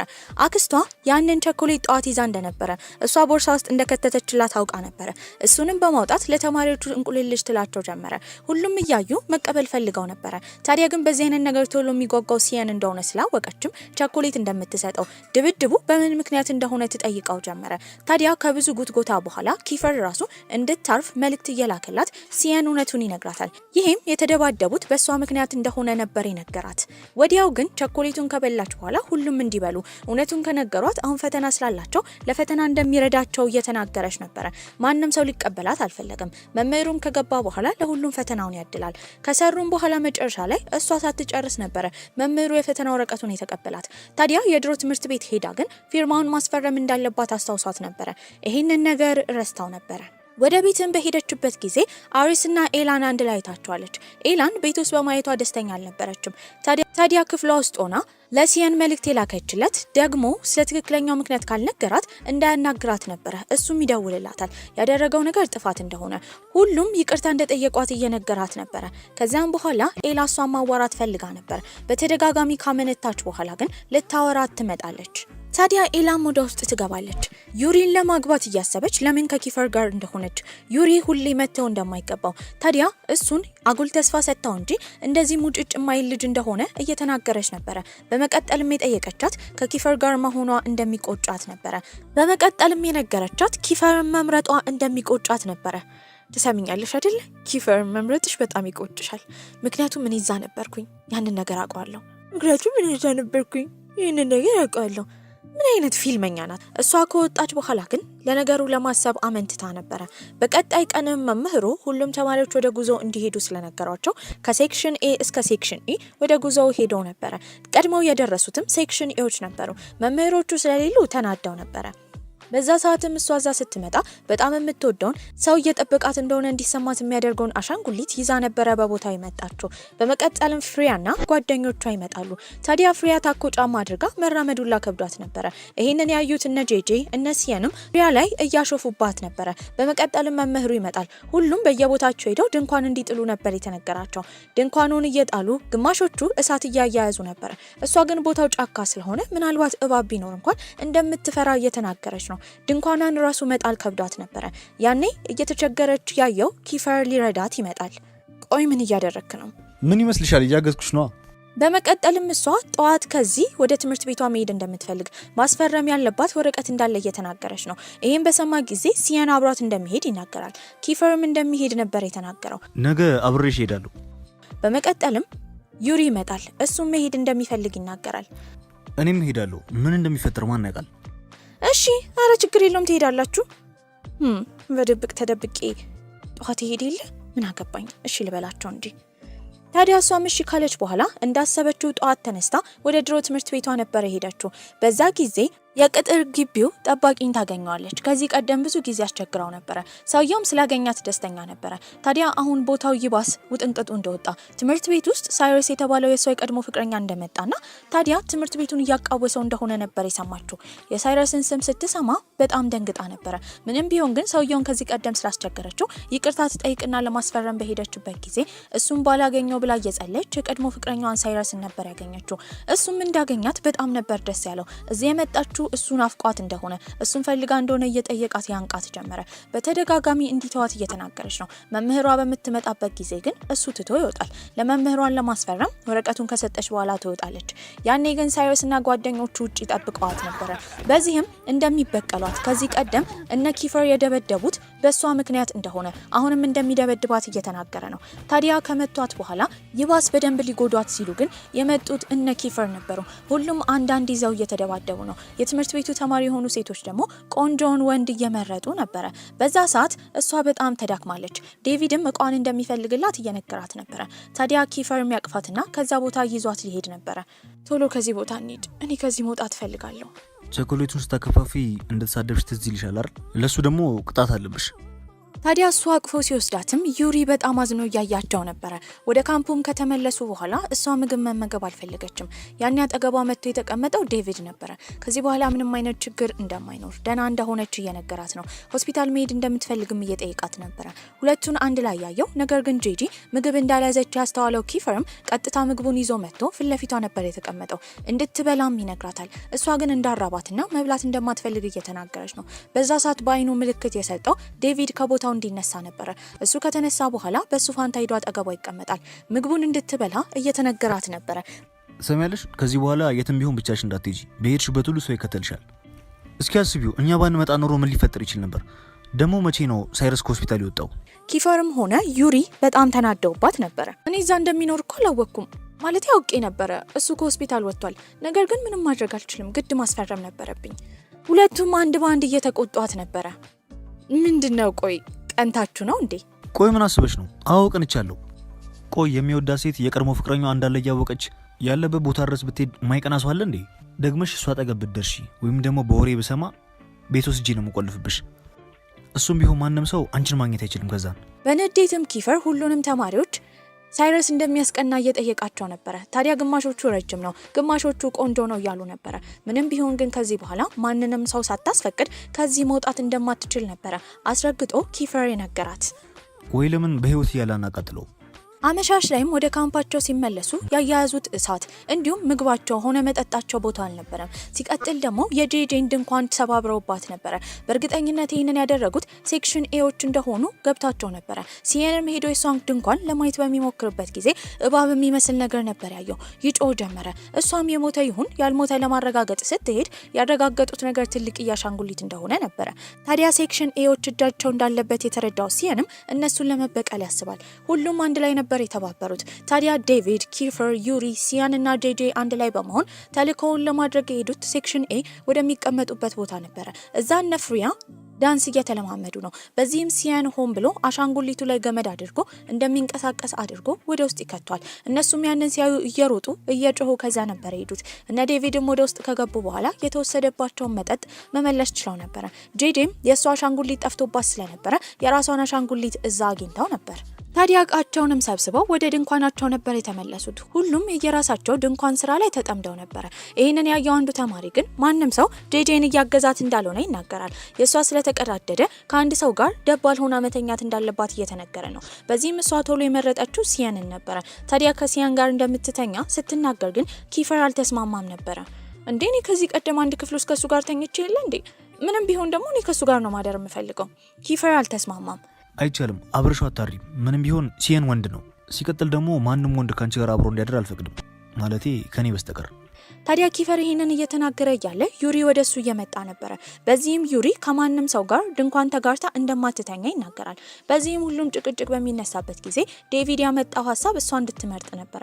እሷም እንደ ፍላጎቷ የመረጠችው ከሲየን ጋር መተኛት ነበረ። ጠዋትም ገላዋን ተጣጥባ በምትወጣበት ጊዜ ያገኘችው የሌላ ሴክሽን ተማሪዎች እያወሩ ነበረ። በመቀጠልም የሲየን ፍቅረኛ የሆነችውን ራኪን ታገኛታለች። ከተገናኙ ቆይተው ነበረ። ታዲያ በዛ ሰዓት ግን ራኪ ያየችው አንገቷ ላይ ያለውን ብልዝ ነበረ። ቆይ ምን ሆነሽ ነው? ማን ነው እንደዚህ ያደረገሽ? ኪፈር ነው አይደል? እንዴት እንደዛ ልትይቻልሽ? ማለቴ ኪፈር እንደዚህ አያደርግም። ከዚህ ቀደም አድርጎ ነበራ። ድሮ ላይ ፍሪያ ፍቅረኛው ነበረች። በዛ ጊዜ በጣም ይጎዳታል። የሚጎዳት ደግሞ ከቅናት የተነሳ ነው። ምንም ያህል ወንድ ልጅ ቢቀና እኮ ሴትን መጉዳት የለበትም። ይሄንን ከሰማች በኋላ ግራ የመጋባት ስሜት ጄጄ ተፈጥሮባት ነበረ። ታዲያ ሀገር ሰላም ብላ ምሳ ልትበላ ስትል ደግሞ የመጣችው ፍሪያ ነበረች። በዛ ሰዓት ፍሪያና ጄጄ ይጣሉ ጀመረ። በተደጋጋሚ ቆንጆ እንዳልሆነች ለጄጄ ፍሪያ እየተናገረች ነበረ። ዩሪም ይህን በሰማበት ጊዜ እንድታርፍ እየነገራት ነው። በመቀጠልም ፌሊክስ ወደዛ መጥቶ እሱም እንድታቆም እየነገራት ነበረ። ዝም በሉ፣ ማንም ሳውራ እኔ ሊያቋርጠኝ አይችልም። እሺ ታውቂያለሽ አይደል ጓደኞችሽ ጥሩ እንደሆኑ ነው የምታስቢው። እኔ ላይ ያደረጉትን ነገር ይሄና ይሄ ነግረውሻል? እሷ የምታወራው ስለ ዩሪና ስለ ኪፈር ነበረ። የተፈጠረውን ነገር እንድትነግራን ለማድረግ ብትጎተጉታትም የተናደደችው ፍሪያ ግን ሁሉን ነገር ትታ ከዛ ነበር ሄደችው። ታዲያ ይሄንን የሰማችው ጄጄም ወንዶቹ ምን እንደምታወራ ስለ ፍሪያ እንዲነግሯት እየጠየቀቻቸው ነበረ። ያኔ ኪፈርም እንደራባቸውና እንደደከማቸው ሌላ ቀን እንደሚነግሯት ሲነግሯትም በጣም ከመናደደው የተነሳ ማንም ሰው አጠገቧ እንዳይደርስ ከነሱ ለመራቅ እንደምትሄድ በመናገር ጥላቸው ትሄዳለች። ታዲያ ተራራውን እየተጓዘች እያለ ግን የሚያለቅስ ድምጽ ነበር የሰማችው። ስትቀርብም ፍሪያ ነበረች። ምን ልትሰሪ እዚህ ድረስ መጣሽ? ስለ ቅድሙ ንግግር ልታወሪ ነው? ምንም ነገር ማውራት አልፈልግም። አይደለም እኮ ማለቴ ቅድም ያወራሹ ነገር ምንም አልገባኝም። ልታስረጅኝ ትችያለሽ? ላስረዳሽማ እችላለሁ። ነገር ግን ጓደኞችሽ እንዴት አልናገሩሽም? ለነገሩ መጥፎ ጸባያቸውን እንዴት ይናገራሉ? ፐርሲን ታውቂዋለሽ? የእነሱ ጓደኛ ነበረ። እሱ ደግሞ የኔ ፍቅረኛ ነበረ። እሱ ከሞተ በኋላ ግን በጣም ከባድ ሀዘን ውስጥ ገብቼ ነበር። ያኔ እኔን ሊያጽናናኝ የመጣው ዩሪ ነበረ። በጣም ይንከባከበኛል። በቃ በመንከባከቡ የተነሳ ፍቅር ይዞኝ ነበረ። ታዲያ ግን ልክ እንደ ሁሉም ወንዶች የፈለገውን ካደረገ በኋላ እንለያያለኝ። ያኔ በጣም ነበር የከፋኝ። እንደነሱ አልመሰለኝም ነበረ። ዩሪ እንደዛ ካደረገ በኋላ ደግሞ ወደ ህይወቴ ማን መጣ? ኪፈር። እኔ ስኬታማና ትምህርት ቤት ውስጥ ታዋቂ መሆኔን ተጠቅሞበት ፍቅረኛሽ ልሆናለኝ። ያኔ በጣም ደስተኛ ነበርኩኝ። አንድ ቀን ላይ ሁሉም ተማሪዎች ከኔ ጋር ሆነው እየተዝናኑ እያለ የኔና የሱን ግንኙነት የሚያውቀው ትንሽ ተማሪ ቢሆንም እኔና ዩሪ ስንተያያየን ያኔ በቅናት ነበር ያበደው። ሁሉም ሰው ከዛ እንዲወጣ ጠየቀ። ሁሉንም ካባረራቸው በኋላ ግን እንደ እብድ ይሆን ጀመረ። እኔን ይቆጣኝ ጀመረ። ታዲያ እንደሚቀና ማንም ሰው አጠገቤ እንደማይደርስ እሱ ካልፈቀደልኝ ከቤት እንደማልወጣ እየነገረኝ ነበረ። ጉንጬን፣ አንገቴን ጭምቅ አድርጎ ይዘኛል። ሊመታኙ ላይ ይፈልግ ነበረ። በዚህ ሁሉ ነገር ውስጥ ተጎጂ የሆንኩት እኔ ብቻ ነኝ። ሁለቱም ግን ስቀርባቸው እንደዚህ አልመሰሉኝም ነበር። ይህንን ታሪኳን አንድ ባንድ እየነገረቻት ነበረ። ይህን ከሰማች በኋላ ጄጄ በጣም ነበር ያዘነችው። በዚህም ልታቅፋት ስትል ፍሬያ ግን ከንዴቷ የተነሳ ማንም ሰው እንዲያዝንላት እንደማትፈልግ በመናገር ጥላት ነበር ሄደችው። ቆይ ምንድነው? ሁሉም ነገር ውስብስብ እየሆነ ነው። ስለተደበቀው ሚስጥርና እውነታ ከሰማው በኋላ ይበልጥ እነሱን እንድፈራቸው እያደረገኝ ነው። ታዲያ ጄም ከፍሬያ ጋር ካወራች በኋላ እዛው ጥላት የሄደችበት ቦታ ቁጭ ብላ ለረጅም ሰዓት እያሰበች ነበረ።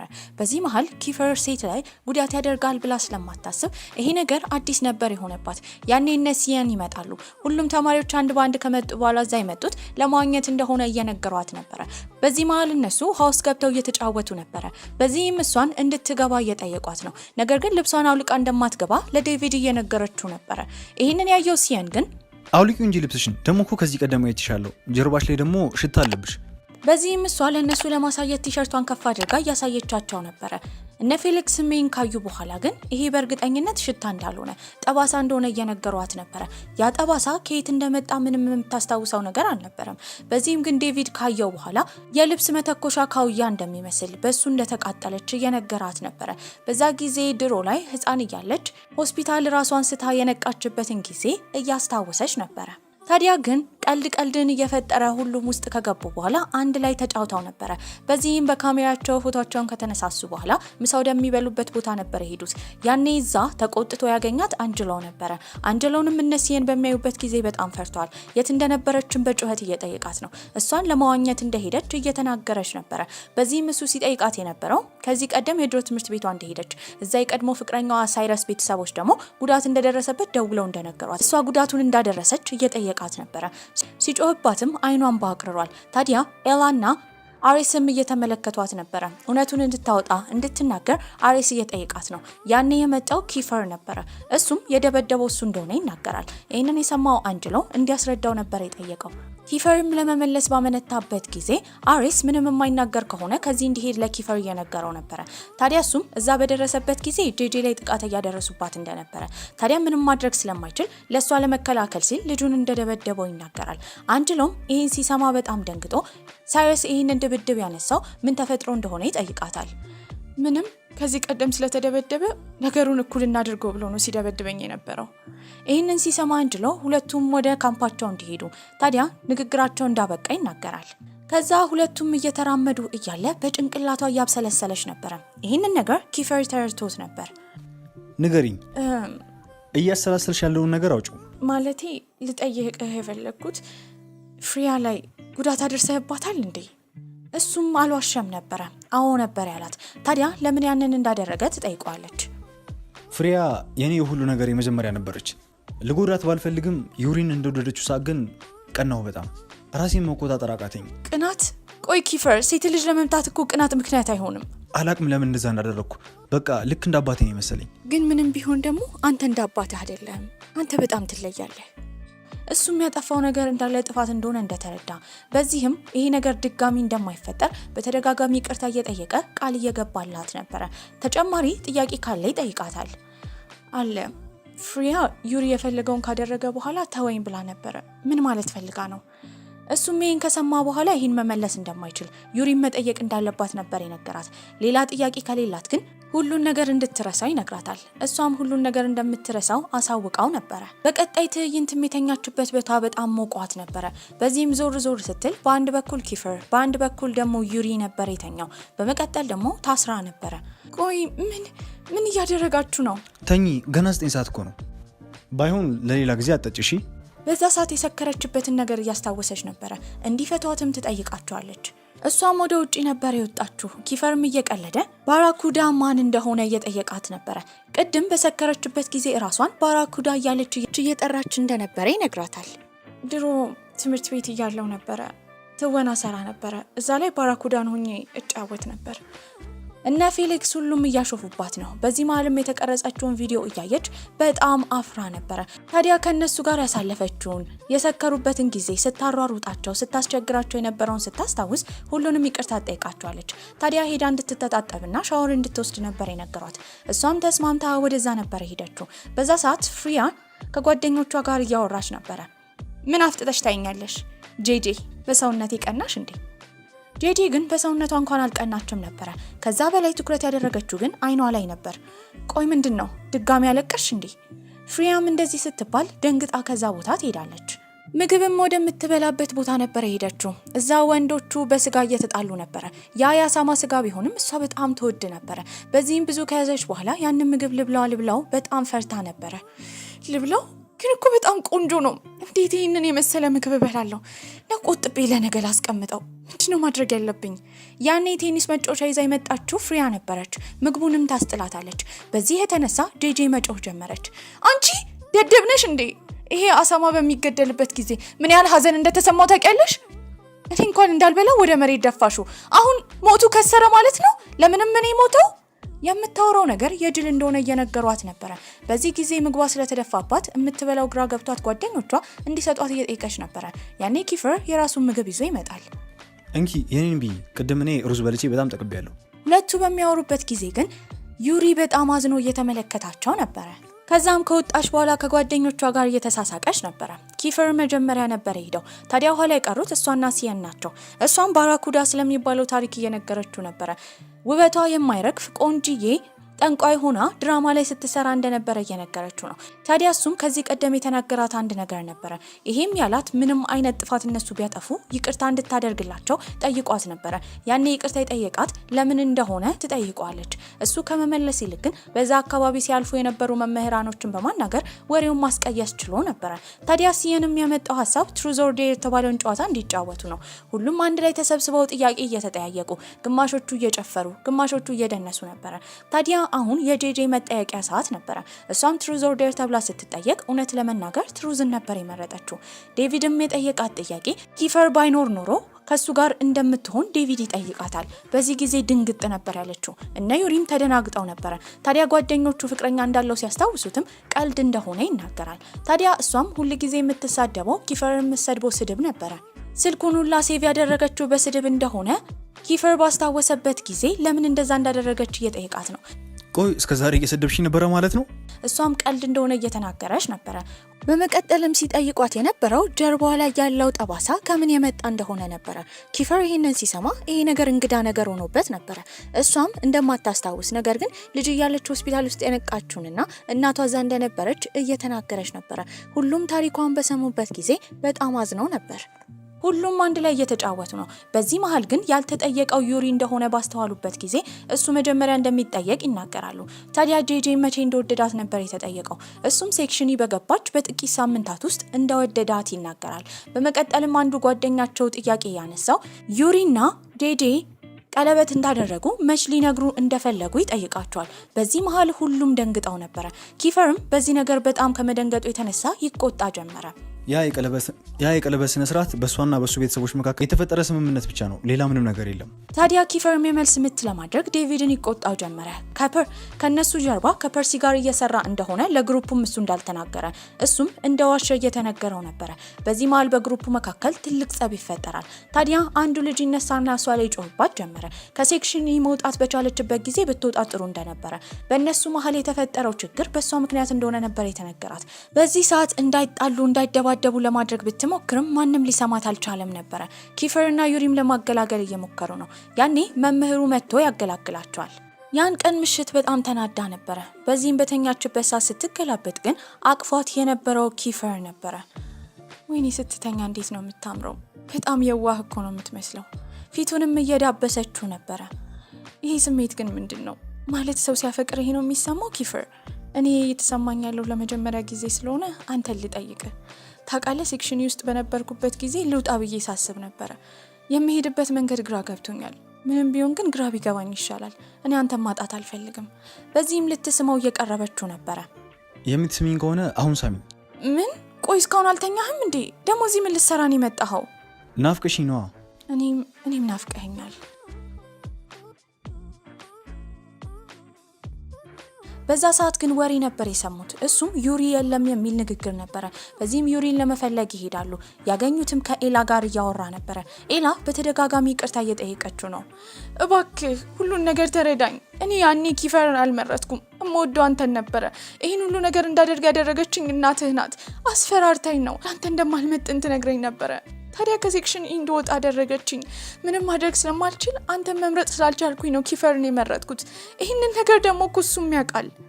ዩሪም ይህን በሰማበት ጊዜ በጣም ይናደዳል። ከሴክሽን መውጣት እንዳልነበረባት፣ እሱን ካፈቀረችው ለሱ መታገል እንደነበረባት እየነገራት ነው። እንደ ድንገት አሬስ እየሮጠ ወደዛ ይመጣል። በዚህም ከተደበቁበት ኪፈርና ጄጄ ወጥተው ነበረ። አሬስ እንዳይመታው ኪፈር ይይዟል። አሬስም ኤላን እየጠየቃት ነበረ።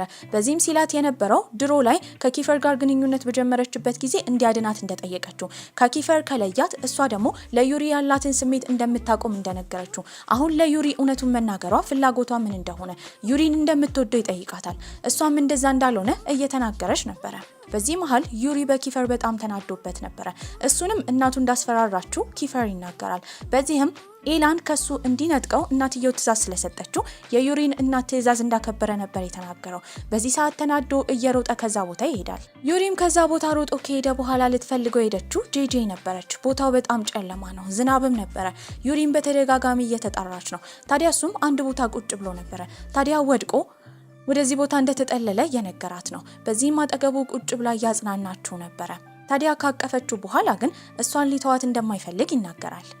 ለአንቺ ስል ምንም አደርጋለሁ። ድጋሚ ማፈቅራትን ሴት ማጣት አልፈልግም። እሷም ታቅፈዋለች፣ ታጽናናዋለች። እኔ እንዴት እንደሆነ አላውቅም፣ ግን ዩሪ በቃ እኔ እኮ ካንተ ጋር መሆን አልችልም። ይህንን በውስጧ እየተናገረች ነበረ። ታዲያ እሱም ውለታዋ እንዳለበት የደበቃት አንድ ነገር እንዳለ በዚሁ ይናገራል።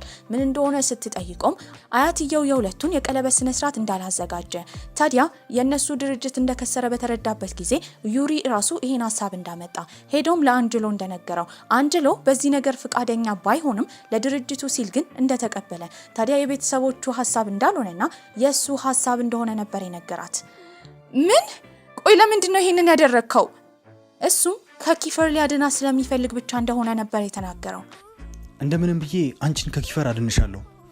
አልገባህም እንዴ? ይሄ እኮ ፍቅር አይደለም። በሱ እንዳትሸነፍ ብቻ ለክብር ስትል ያደረግከው ነገር ነው አይደለ? ቆይ እንዴት እንደዚህ ታደርጋለህ? በእኔና አንተ መካከል ምንም አይነት ነገር አይኖርም። እሺ። እሱም በተደጋጋሚ ይቅርታ እየጠየቃት ነበረ። ታዲያ ቦታው ዝናባማ ስለሆነ ወደ ካምፓቸው መመለስ አልቻሉም። ጠዋት ከእንቅልፏ ስትነቃ እሱ እግሯ ላይ ተኝቶ ነበረ። ታዲያ እሱም አሁንም እንደሚወዳትና ይቅርታ እንድታደርግለት እየጠየቃት ነበረ። በዚህም እሷ ወደ ካምፑ እንሂድ ትለዋለች። በዛ ሰዓት ግን ያቅፋታል። ባቀፋት ሰዓት ደግሞ የመጣው ኪፈር ነበረ። ቆይ እዚህ ምን እያደረግሽ ነው? የሆነ ነገር የሆንሽ መስሎኝ ነበር እኮ። ኪፈር እንደዛ ካለ በኋላ ግን ጓደኞቻቸው ይመጣሉ። በዚህም እሱ ተናዶ ከዛ ቦታ ይሄዳል። ታዲያ ለብቻው ሆኖ እያለቀሰ ነበረ። እሷም ልታረጋጋው ትቀርበዋለች። እንደመጣች በተረዳበት ጊዜ ግን ማልቀሱን አቁመው ነበረ። ምንም እንዳላየው ለማስመሰል ሞክራለሁ። እንደዛም ካላት በኋላ ጥሏት ነበር ሄደው። ቆይ ምንድን ነው ማድረግ ያለብኝ? ይሄ ሁሉ እኮ ጨለማ ነው የሆነብኝ። ነገሮቹ ይበልጡ ስብስብ እየሆኑ ነው። ምን መወሰን እንዳለብኝ ሁላ አላቅም።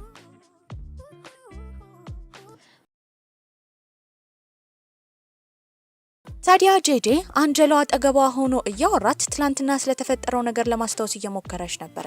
አሪስ ኤላን ሲናገራት የነበረውም ታዲያ ኤላ ዩሪን ወድሃለው እንዳለችው፣ በዚህም አሪስ ደግሞ ዩሪን ሊመታው ሲሞክር ኪፈር መሀል የገባውን ሁሉን ነገር እያስታወሰች ነው። በዛ ሰዓት አንጀሎ ሲነግራት የነበረው አሁን አሪስ ያለበት ሁኔታ ጥሩ እንዳልሆነ፣ ሆስፒታሉ ስለ ትንሽ ጊዜ እንደሚቆይ፣ በዚህም እሷ እንዳታስቸግረው እየነገራት ነበረ። እየሰማችሁ እንደሆነ ሲጠይቃትም ወዲያው ከሀሳቧ ወጥታ እየሰማችሁ እንደሆነ ትናገራለች። አንጀሎ ስራ ስላለበት ከዛ በሄደበት ጊዜ ግን አሪስ ድምጽ እያሰማ እየቃዠ ነበረ። በዚህም ትቀሰቅሰው ጀመር። አሪስ አሁን ደህና ነህ? እሺ ነቅተሃል? አሁን ደህና ነህ? እሱ ግን በምትናገረው ነገር ተናዶ ነበረ።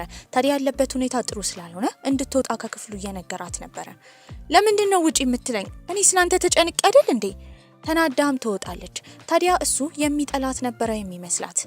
ጂ እኔ አልጠላሽም። ያሳለፍነውን ከባድ ህይወት አንቺ ረስተሽው እኔ ማስታወሴ ከባድ ሸክም ነው የሆነብኝ። በዛ ሰዓትም አሪስ የድሮውን እያስታወሰ ነበረ። ድሮ ላይ ጄጄና አሪስ አንድ ቤት ውስጥ ነበረ የሚኖሩት። ሁሌም አሪ እያለች ነበር የምትጠራው። እሱም ስሙ አሪስ እንደሆነና እንድታስተካክል ይነግራት ነበረ። አሪስ እማዬ ግን የት ናት? ሁሌ የምትጠይቀው ስለ እናቷ ነው። እናትየው በሌለችበት ጊዜ አሬስ ነበረ የሚጠብቃት።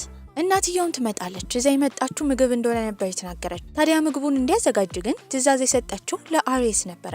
በዚህም በተደጋጋሚ ጄጄ አሬስ እያለች ስትጠራ እናትየው ስትነግራት የነበረው ኩያ አሬስ እያለች እንድትጠራው እሱ ታላቋ እንደሆነና እንድታከብረው እየነገረቻት ነበር። በዚህም እስከዛሬ የተደበቀው እውነታ ይታያል። አሬስና ጄጄ እናታቸው አንድ ነበረች፣ እሱም ጄና ናት። ሁሌ አብረው ይጫወታሉ፣ ይቃለዳሉ። እናትየው ግን ሁሌ የምትደግፈው ለጄጄ ሲሆን አሬስን ሁሌ ትቆጣው ነበረ። አንድ ቀን ላይም ከጓደኛዋ ጋር ወሬ ስታወራ እሱ ውጭ ወጥቶ እያዳመጠ ነበረ። በዚህም አሬስና ጄጄን የወለደችው ከተለያዩ ወንዶች ነበረ። አሁን እነሱን ማሳደጊያ ገንዘብ አታ ነበረ።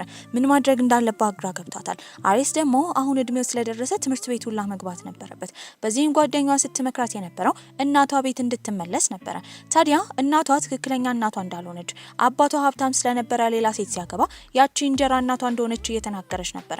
ነገር ግን ምንም ቢሆን ጓደኛዋ እንጀራ እናቷን ብትሆን ጥሩ ጸባይ ስላላት እዛ እንድትመለስ ልጆቿ በድህነት እየተጎሳቆሉ እንደሆነ ትነግራታለች። በዚህ ሀሳብ አልስማማ ስትላት ደግሞ የጄጄ አባት ሀብታም ስለሆነ ከዚህ ቀደም አፓርታማ ስለገዛላት ከሱ ገንዘብ እንድትቀበልና ልጆቿ እንድታስተዳድር ነበር የነገረቻት። ይሄንን ሁሉ ወሬ ደግሞ አሬስ እየሰማ ነበረ። በዚህም እናትየው ባየችበት ጊዜ የትልቅ ሰው ወሬ ውስጥ ጣልቃ መግባት ብልግና እንደሆነ በመናገር ወደ ክፍሉ እንዲገባ ተቆጥታው ነበረ። በልጅነት አይምሮ ነበረ በአባት ባይገናኙም እሷን ልክ እንዳይት ግን በእናት ስለሚገናኙ ይሄ ነገር ቢቀረጽበትም በጣም ይወዳት ነበረ። አንድ ቀን ላይ በጣም አሟታ ተኩሳለች። እናትየው እንደተለመደው ቤት የለችም ነበረ። አሬስ እየተንከባከባት ነው። ታዲያ እራበኝ እያለችው ነበር ጄጄ። በዚህም እሱ ብስኩት እንደሚገዛላት ቢነግራትም የምትፈልገው ሾርባ እንደሆነ ድርቅ ትላለች። በዚህም ስላመማት እንደሚያመጣላት በመናገር ያለውን ሳንቲም ከለቃቀመ በኋላ እየሮጠ ይሄዳል። ታዲያ ዳቦና ሾርባ በላስቲክ ይዞ ከመጣ በኋላ ግን በር ላይ ያገኘችው እናትየው ነበረች። ጄጄን ትቶ በመሄዱ ትቆጣው ጀመረ። ታዲያ እሱም ለጄጄ ብሎ እንደዛ ለፍቶ ሾርባውን ቢያመጣ እናትየው ግን ስለማታመሰግነው አዝኖ ነበረ። ታዲያ ከቆይታዎችም በኋላ ጄጄ በጣም ታማ ሆስፒታል ትገባለች። ታዲያ በሽታዋ እናትየው በደንብ ስለማትንከባከባት የሽንት ትቦ አካባቢ ባለባት ኢንፌክሽን አማካኝነት እንደሆነ ዶክተሯ እየተናገረች ነበረ። ያኔ ደግሞ አሬስ ትምህርት ጀምሮ ነበረ። በዚህም ቁጭ ብሎ ስዕሉን እየሳለ ዶክተርየውና እናትየው ሲያወሩ እየሰማ ነበረ። ልክ ዶክተሯ ከወጣች በኋላ እናትየው ትመጣና ስዕሉን መሳል እንዲያቆም ከዚህ በኋላ እሱ ትምህርት ቤት እንደማይሄድ ከዚህ ቀደም ከጄጄ እንዳትርቅ ተብሎ ሲነገረው እንዳልሰማ ታዲያ ጄጄ እንደዚህ የመታመማ ምክንያት እሱ እንደሆነ የሽንት ቧንቧ ኢንፌክሽን ያጋጠማት ውሃ ስለማትጠጣ ስለሆነ እሱ ደግሞ ውሃ እንደማይሰጣት እየተናገረ ነው። እሱ ደግሞ ውሃ እንዳልሰጣት እየተናገረች ነው። እሱም ሁሌቱ እንደሚንከባከብ እየተናገረ ነበረ። በዚህም ግን ትምህርት ቤት አትሄድም ስትለው ያለቅስ ጀመረ። ሆስፒታል ውስጥ እየጮኸ ስለነበረ ትደበድበዋለች።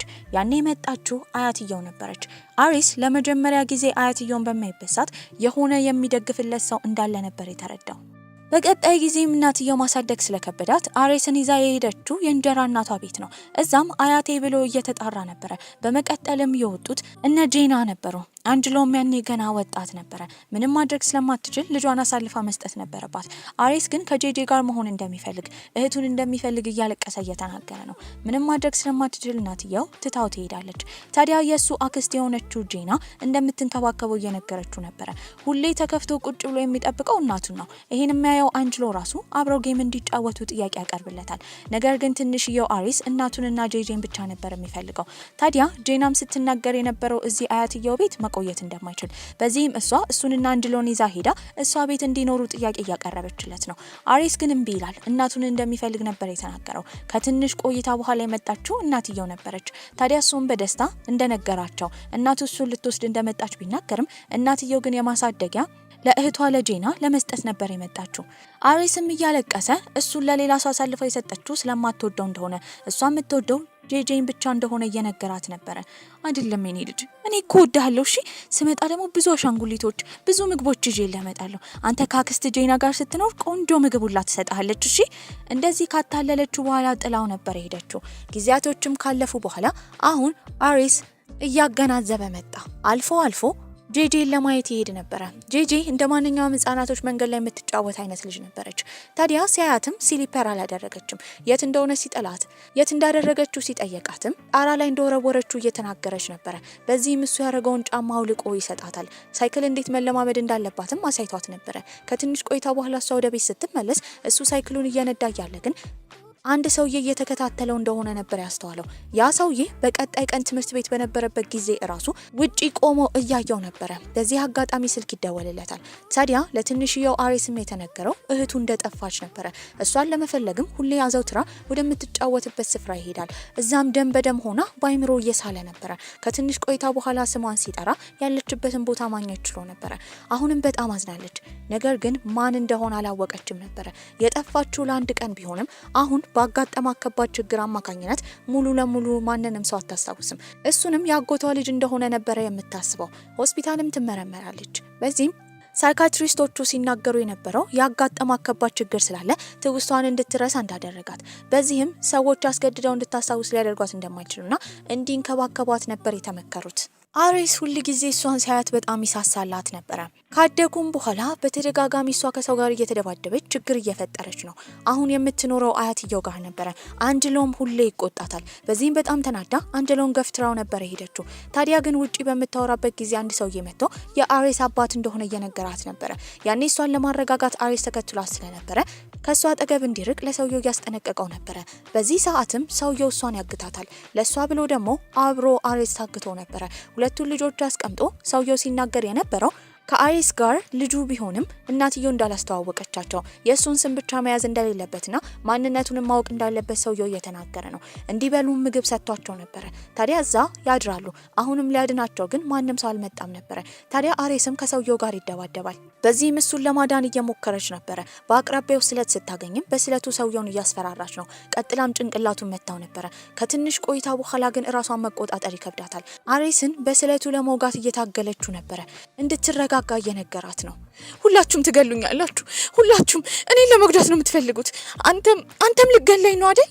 እንደዛ እያለች ስለቱን ወደሱ እያመጣች ነበረ። እሱ ግን እንደማይገላት እየተናገረ ነው። ቢገፈትራትም አልመለስ ትላለች። በመጨረሻም በስለቱ ወግታው ነበረ። አንዴ ብቻ አይደለም፣ ብቻዋን እየቀባጠረች እየለፈለፈች ከአንዴም 2-3 ወግታው ነበረ። ከብዙ ቆይታ በኋላ ወደ ሆስፒታል ይወሰዳል። ወዲያው ግን እሷ ሁሉን ነገር ረስታ ነበረ።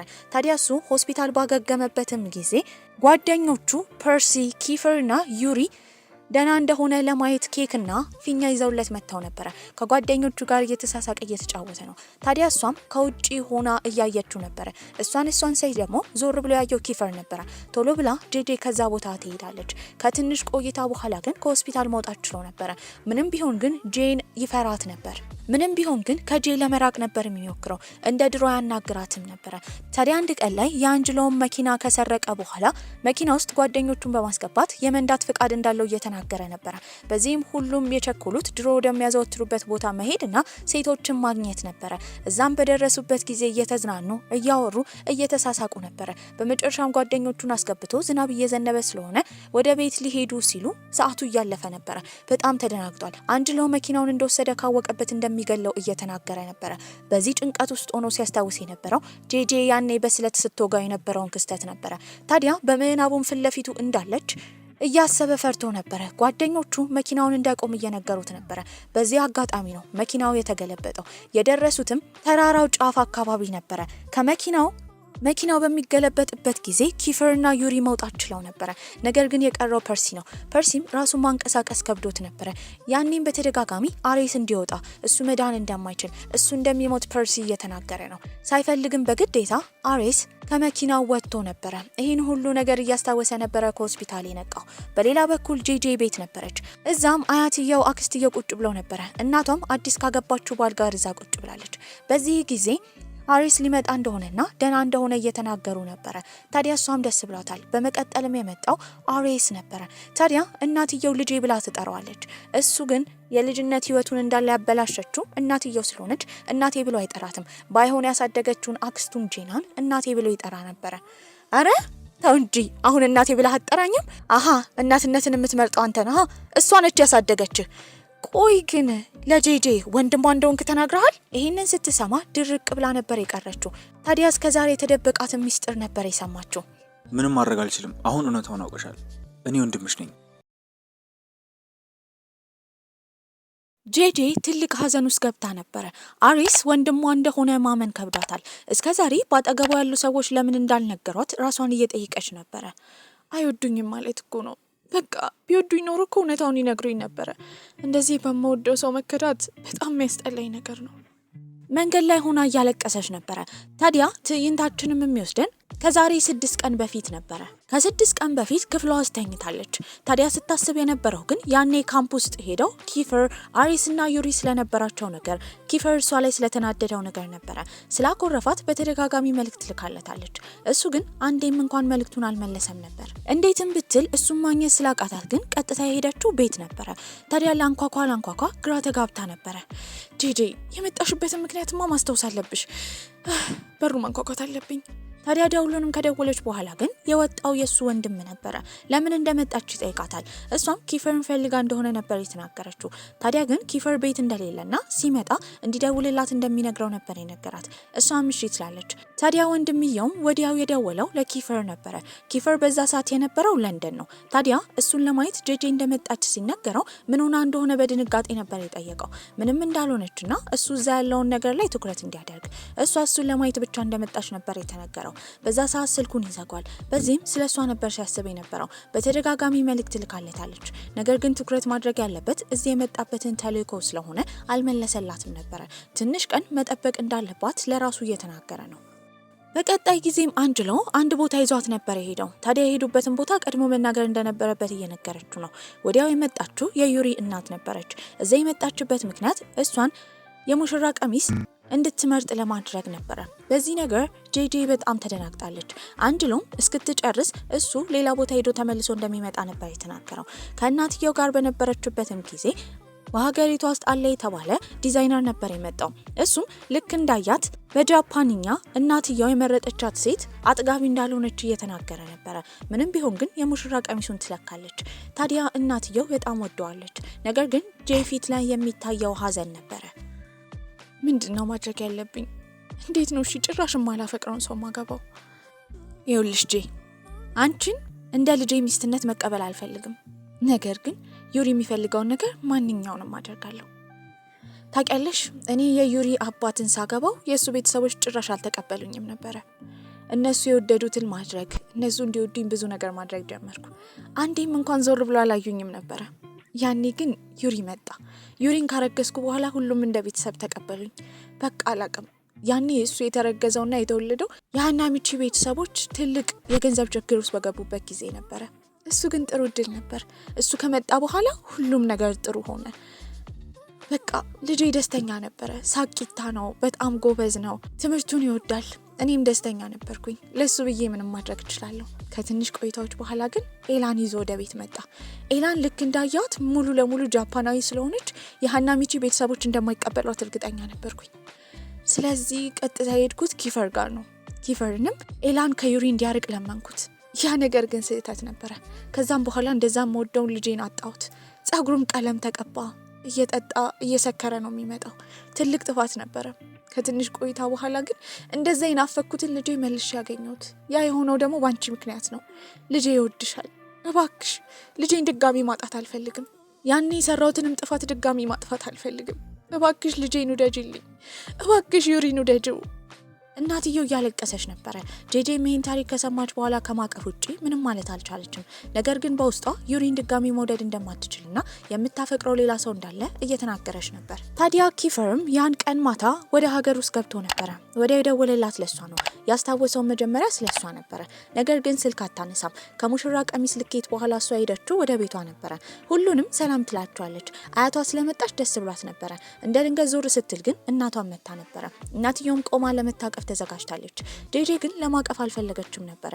እየዞረች ስታይ የነበረው አያቷንና አክስቷን ነው። እነሱም እንድታቀፍ እየነገሯት ነው።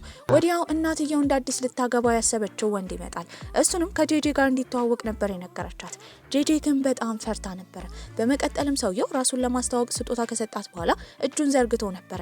እጁን ግን መጨበጥ አልፈለገችም። ያስታወሰችው ከዚህ ቀደም ሱፐርማርኬት ውስጥ የእናትየው ባል የሆነ ሰውዬ ቀርቧት ከዚህ ቀደም ድሮ ላይ ስላሰቃያት ይቅርታ ሲጠይቃት የነበረውን ጊዜ ነበረ። በዚህም በጣም ትፈራ ጀመረ። ሁሉም ግን ነገሩን ለማረጋጋት ወደ እራታቸው መሄድ እንዳለባቸው ይናገራሉ። በኋላ የቀሩት ጄጄና እናቷ ነበሩ። ታዲያ እናትየው ምንም ቢሆን አሁን ልታገባ ያሰበችውን ባል እንደ አባት መቀበል እንዳለባት ለጄጄ እየነገረቻት ነበረ። ከትንሽ ቆይታ በኋላ በር ይንኳኳል። ታዲያ ጄጄን የሚፈልጋት እንግዳ እንዳለ ነበር የተነገረው። ያኔም ዩሪ አበባ ይዞ ነበር የመጣው።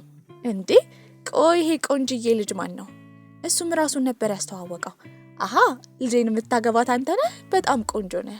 እሱም አበባውን ነበር የሰጣት። ከዚህ በኋላ የጄጄ እናት ብለህ መጥራት የለብህም፣ እማዬ እያልክ ልትጠራኝ ትችላለህ።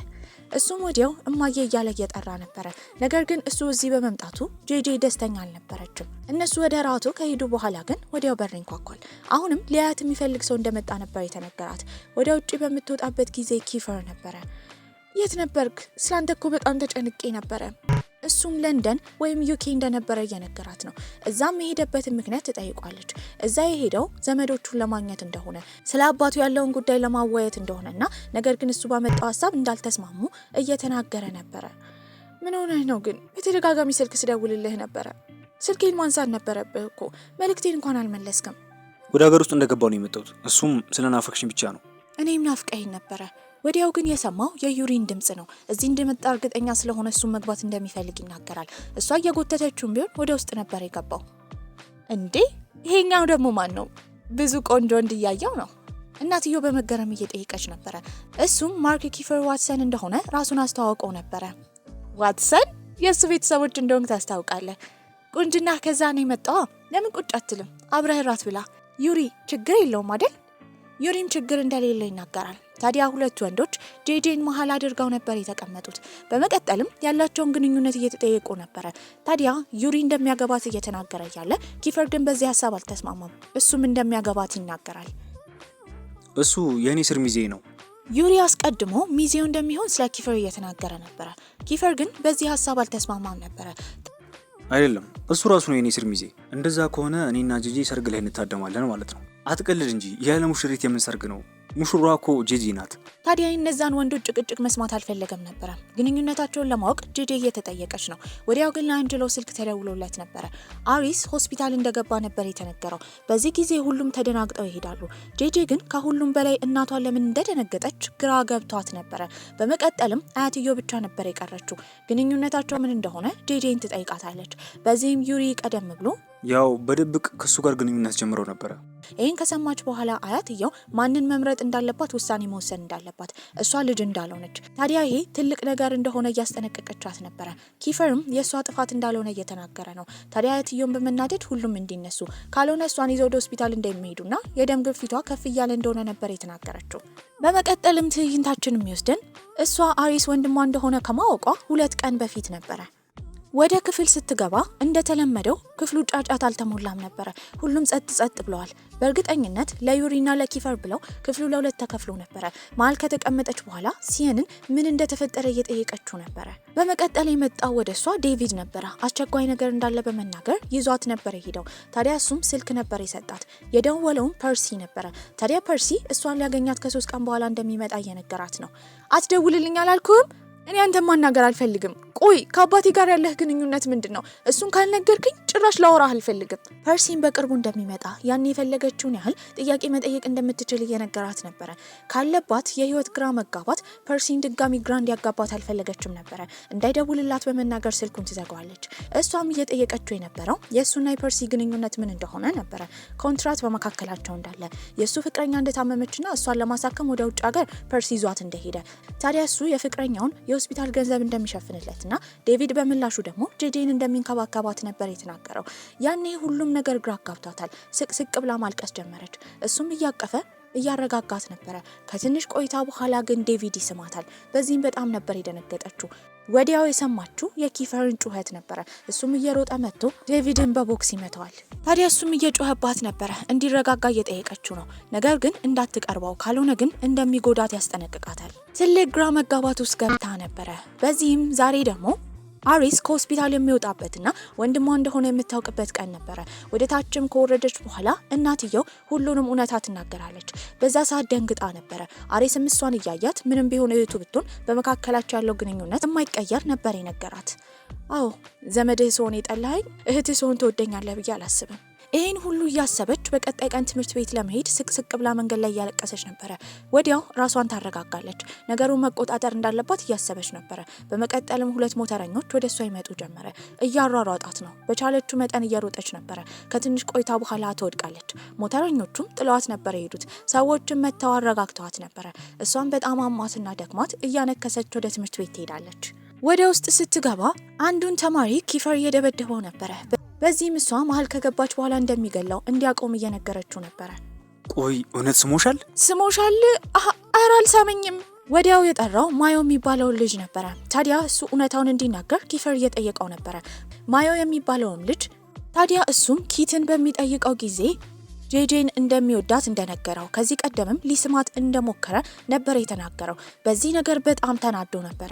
ታዲያ ኪፈርንም ለማረጋጋት እየሞከረች ነው። ቆይ እሺ ማን ቀረ? ቆይ እዚህ ክፍል የገባሽው ወንዶችን ለማማለል ነው? አንተ ስማታል? እሺ አንተኛውስ? አንተ ስማታል? ስርዓትን ያዝ እሺ።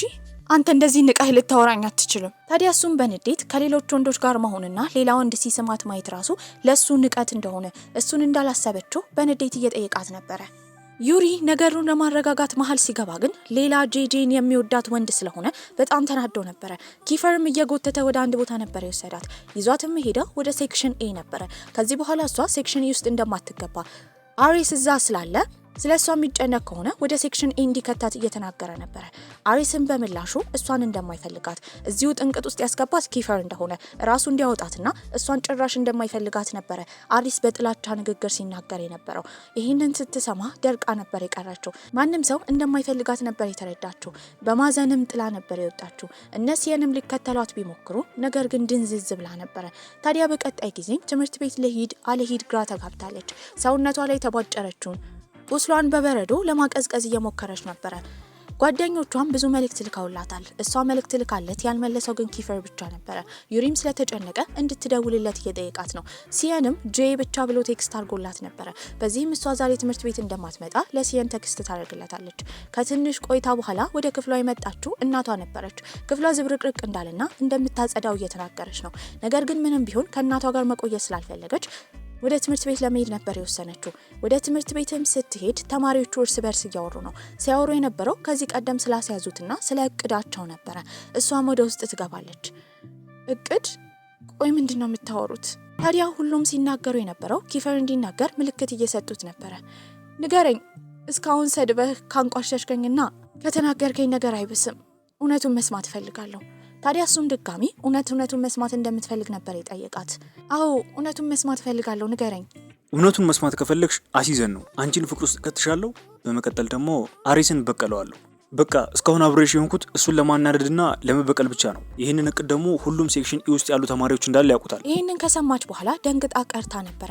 በዚህም እያለቀሰች ነው። ሁሉንም አንድ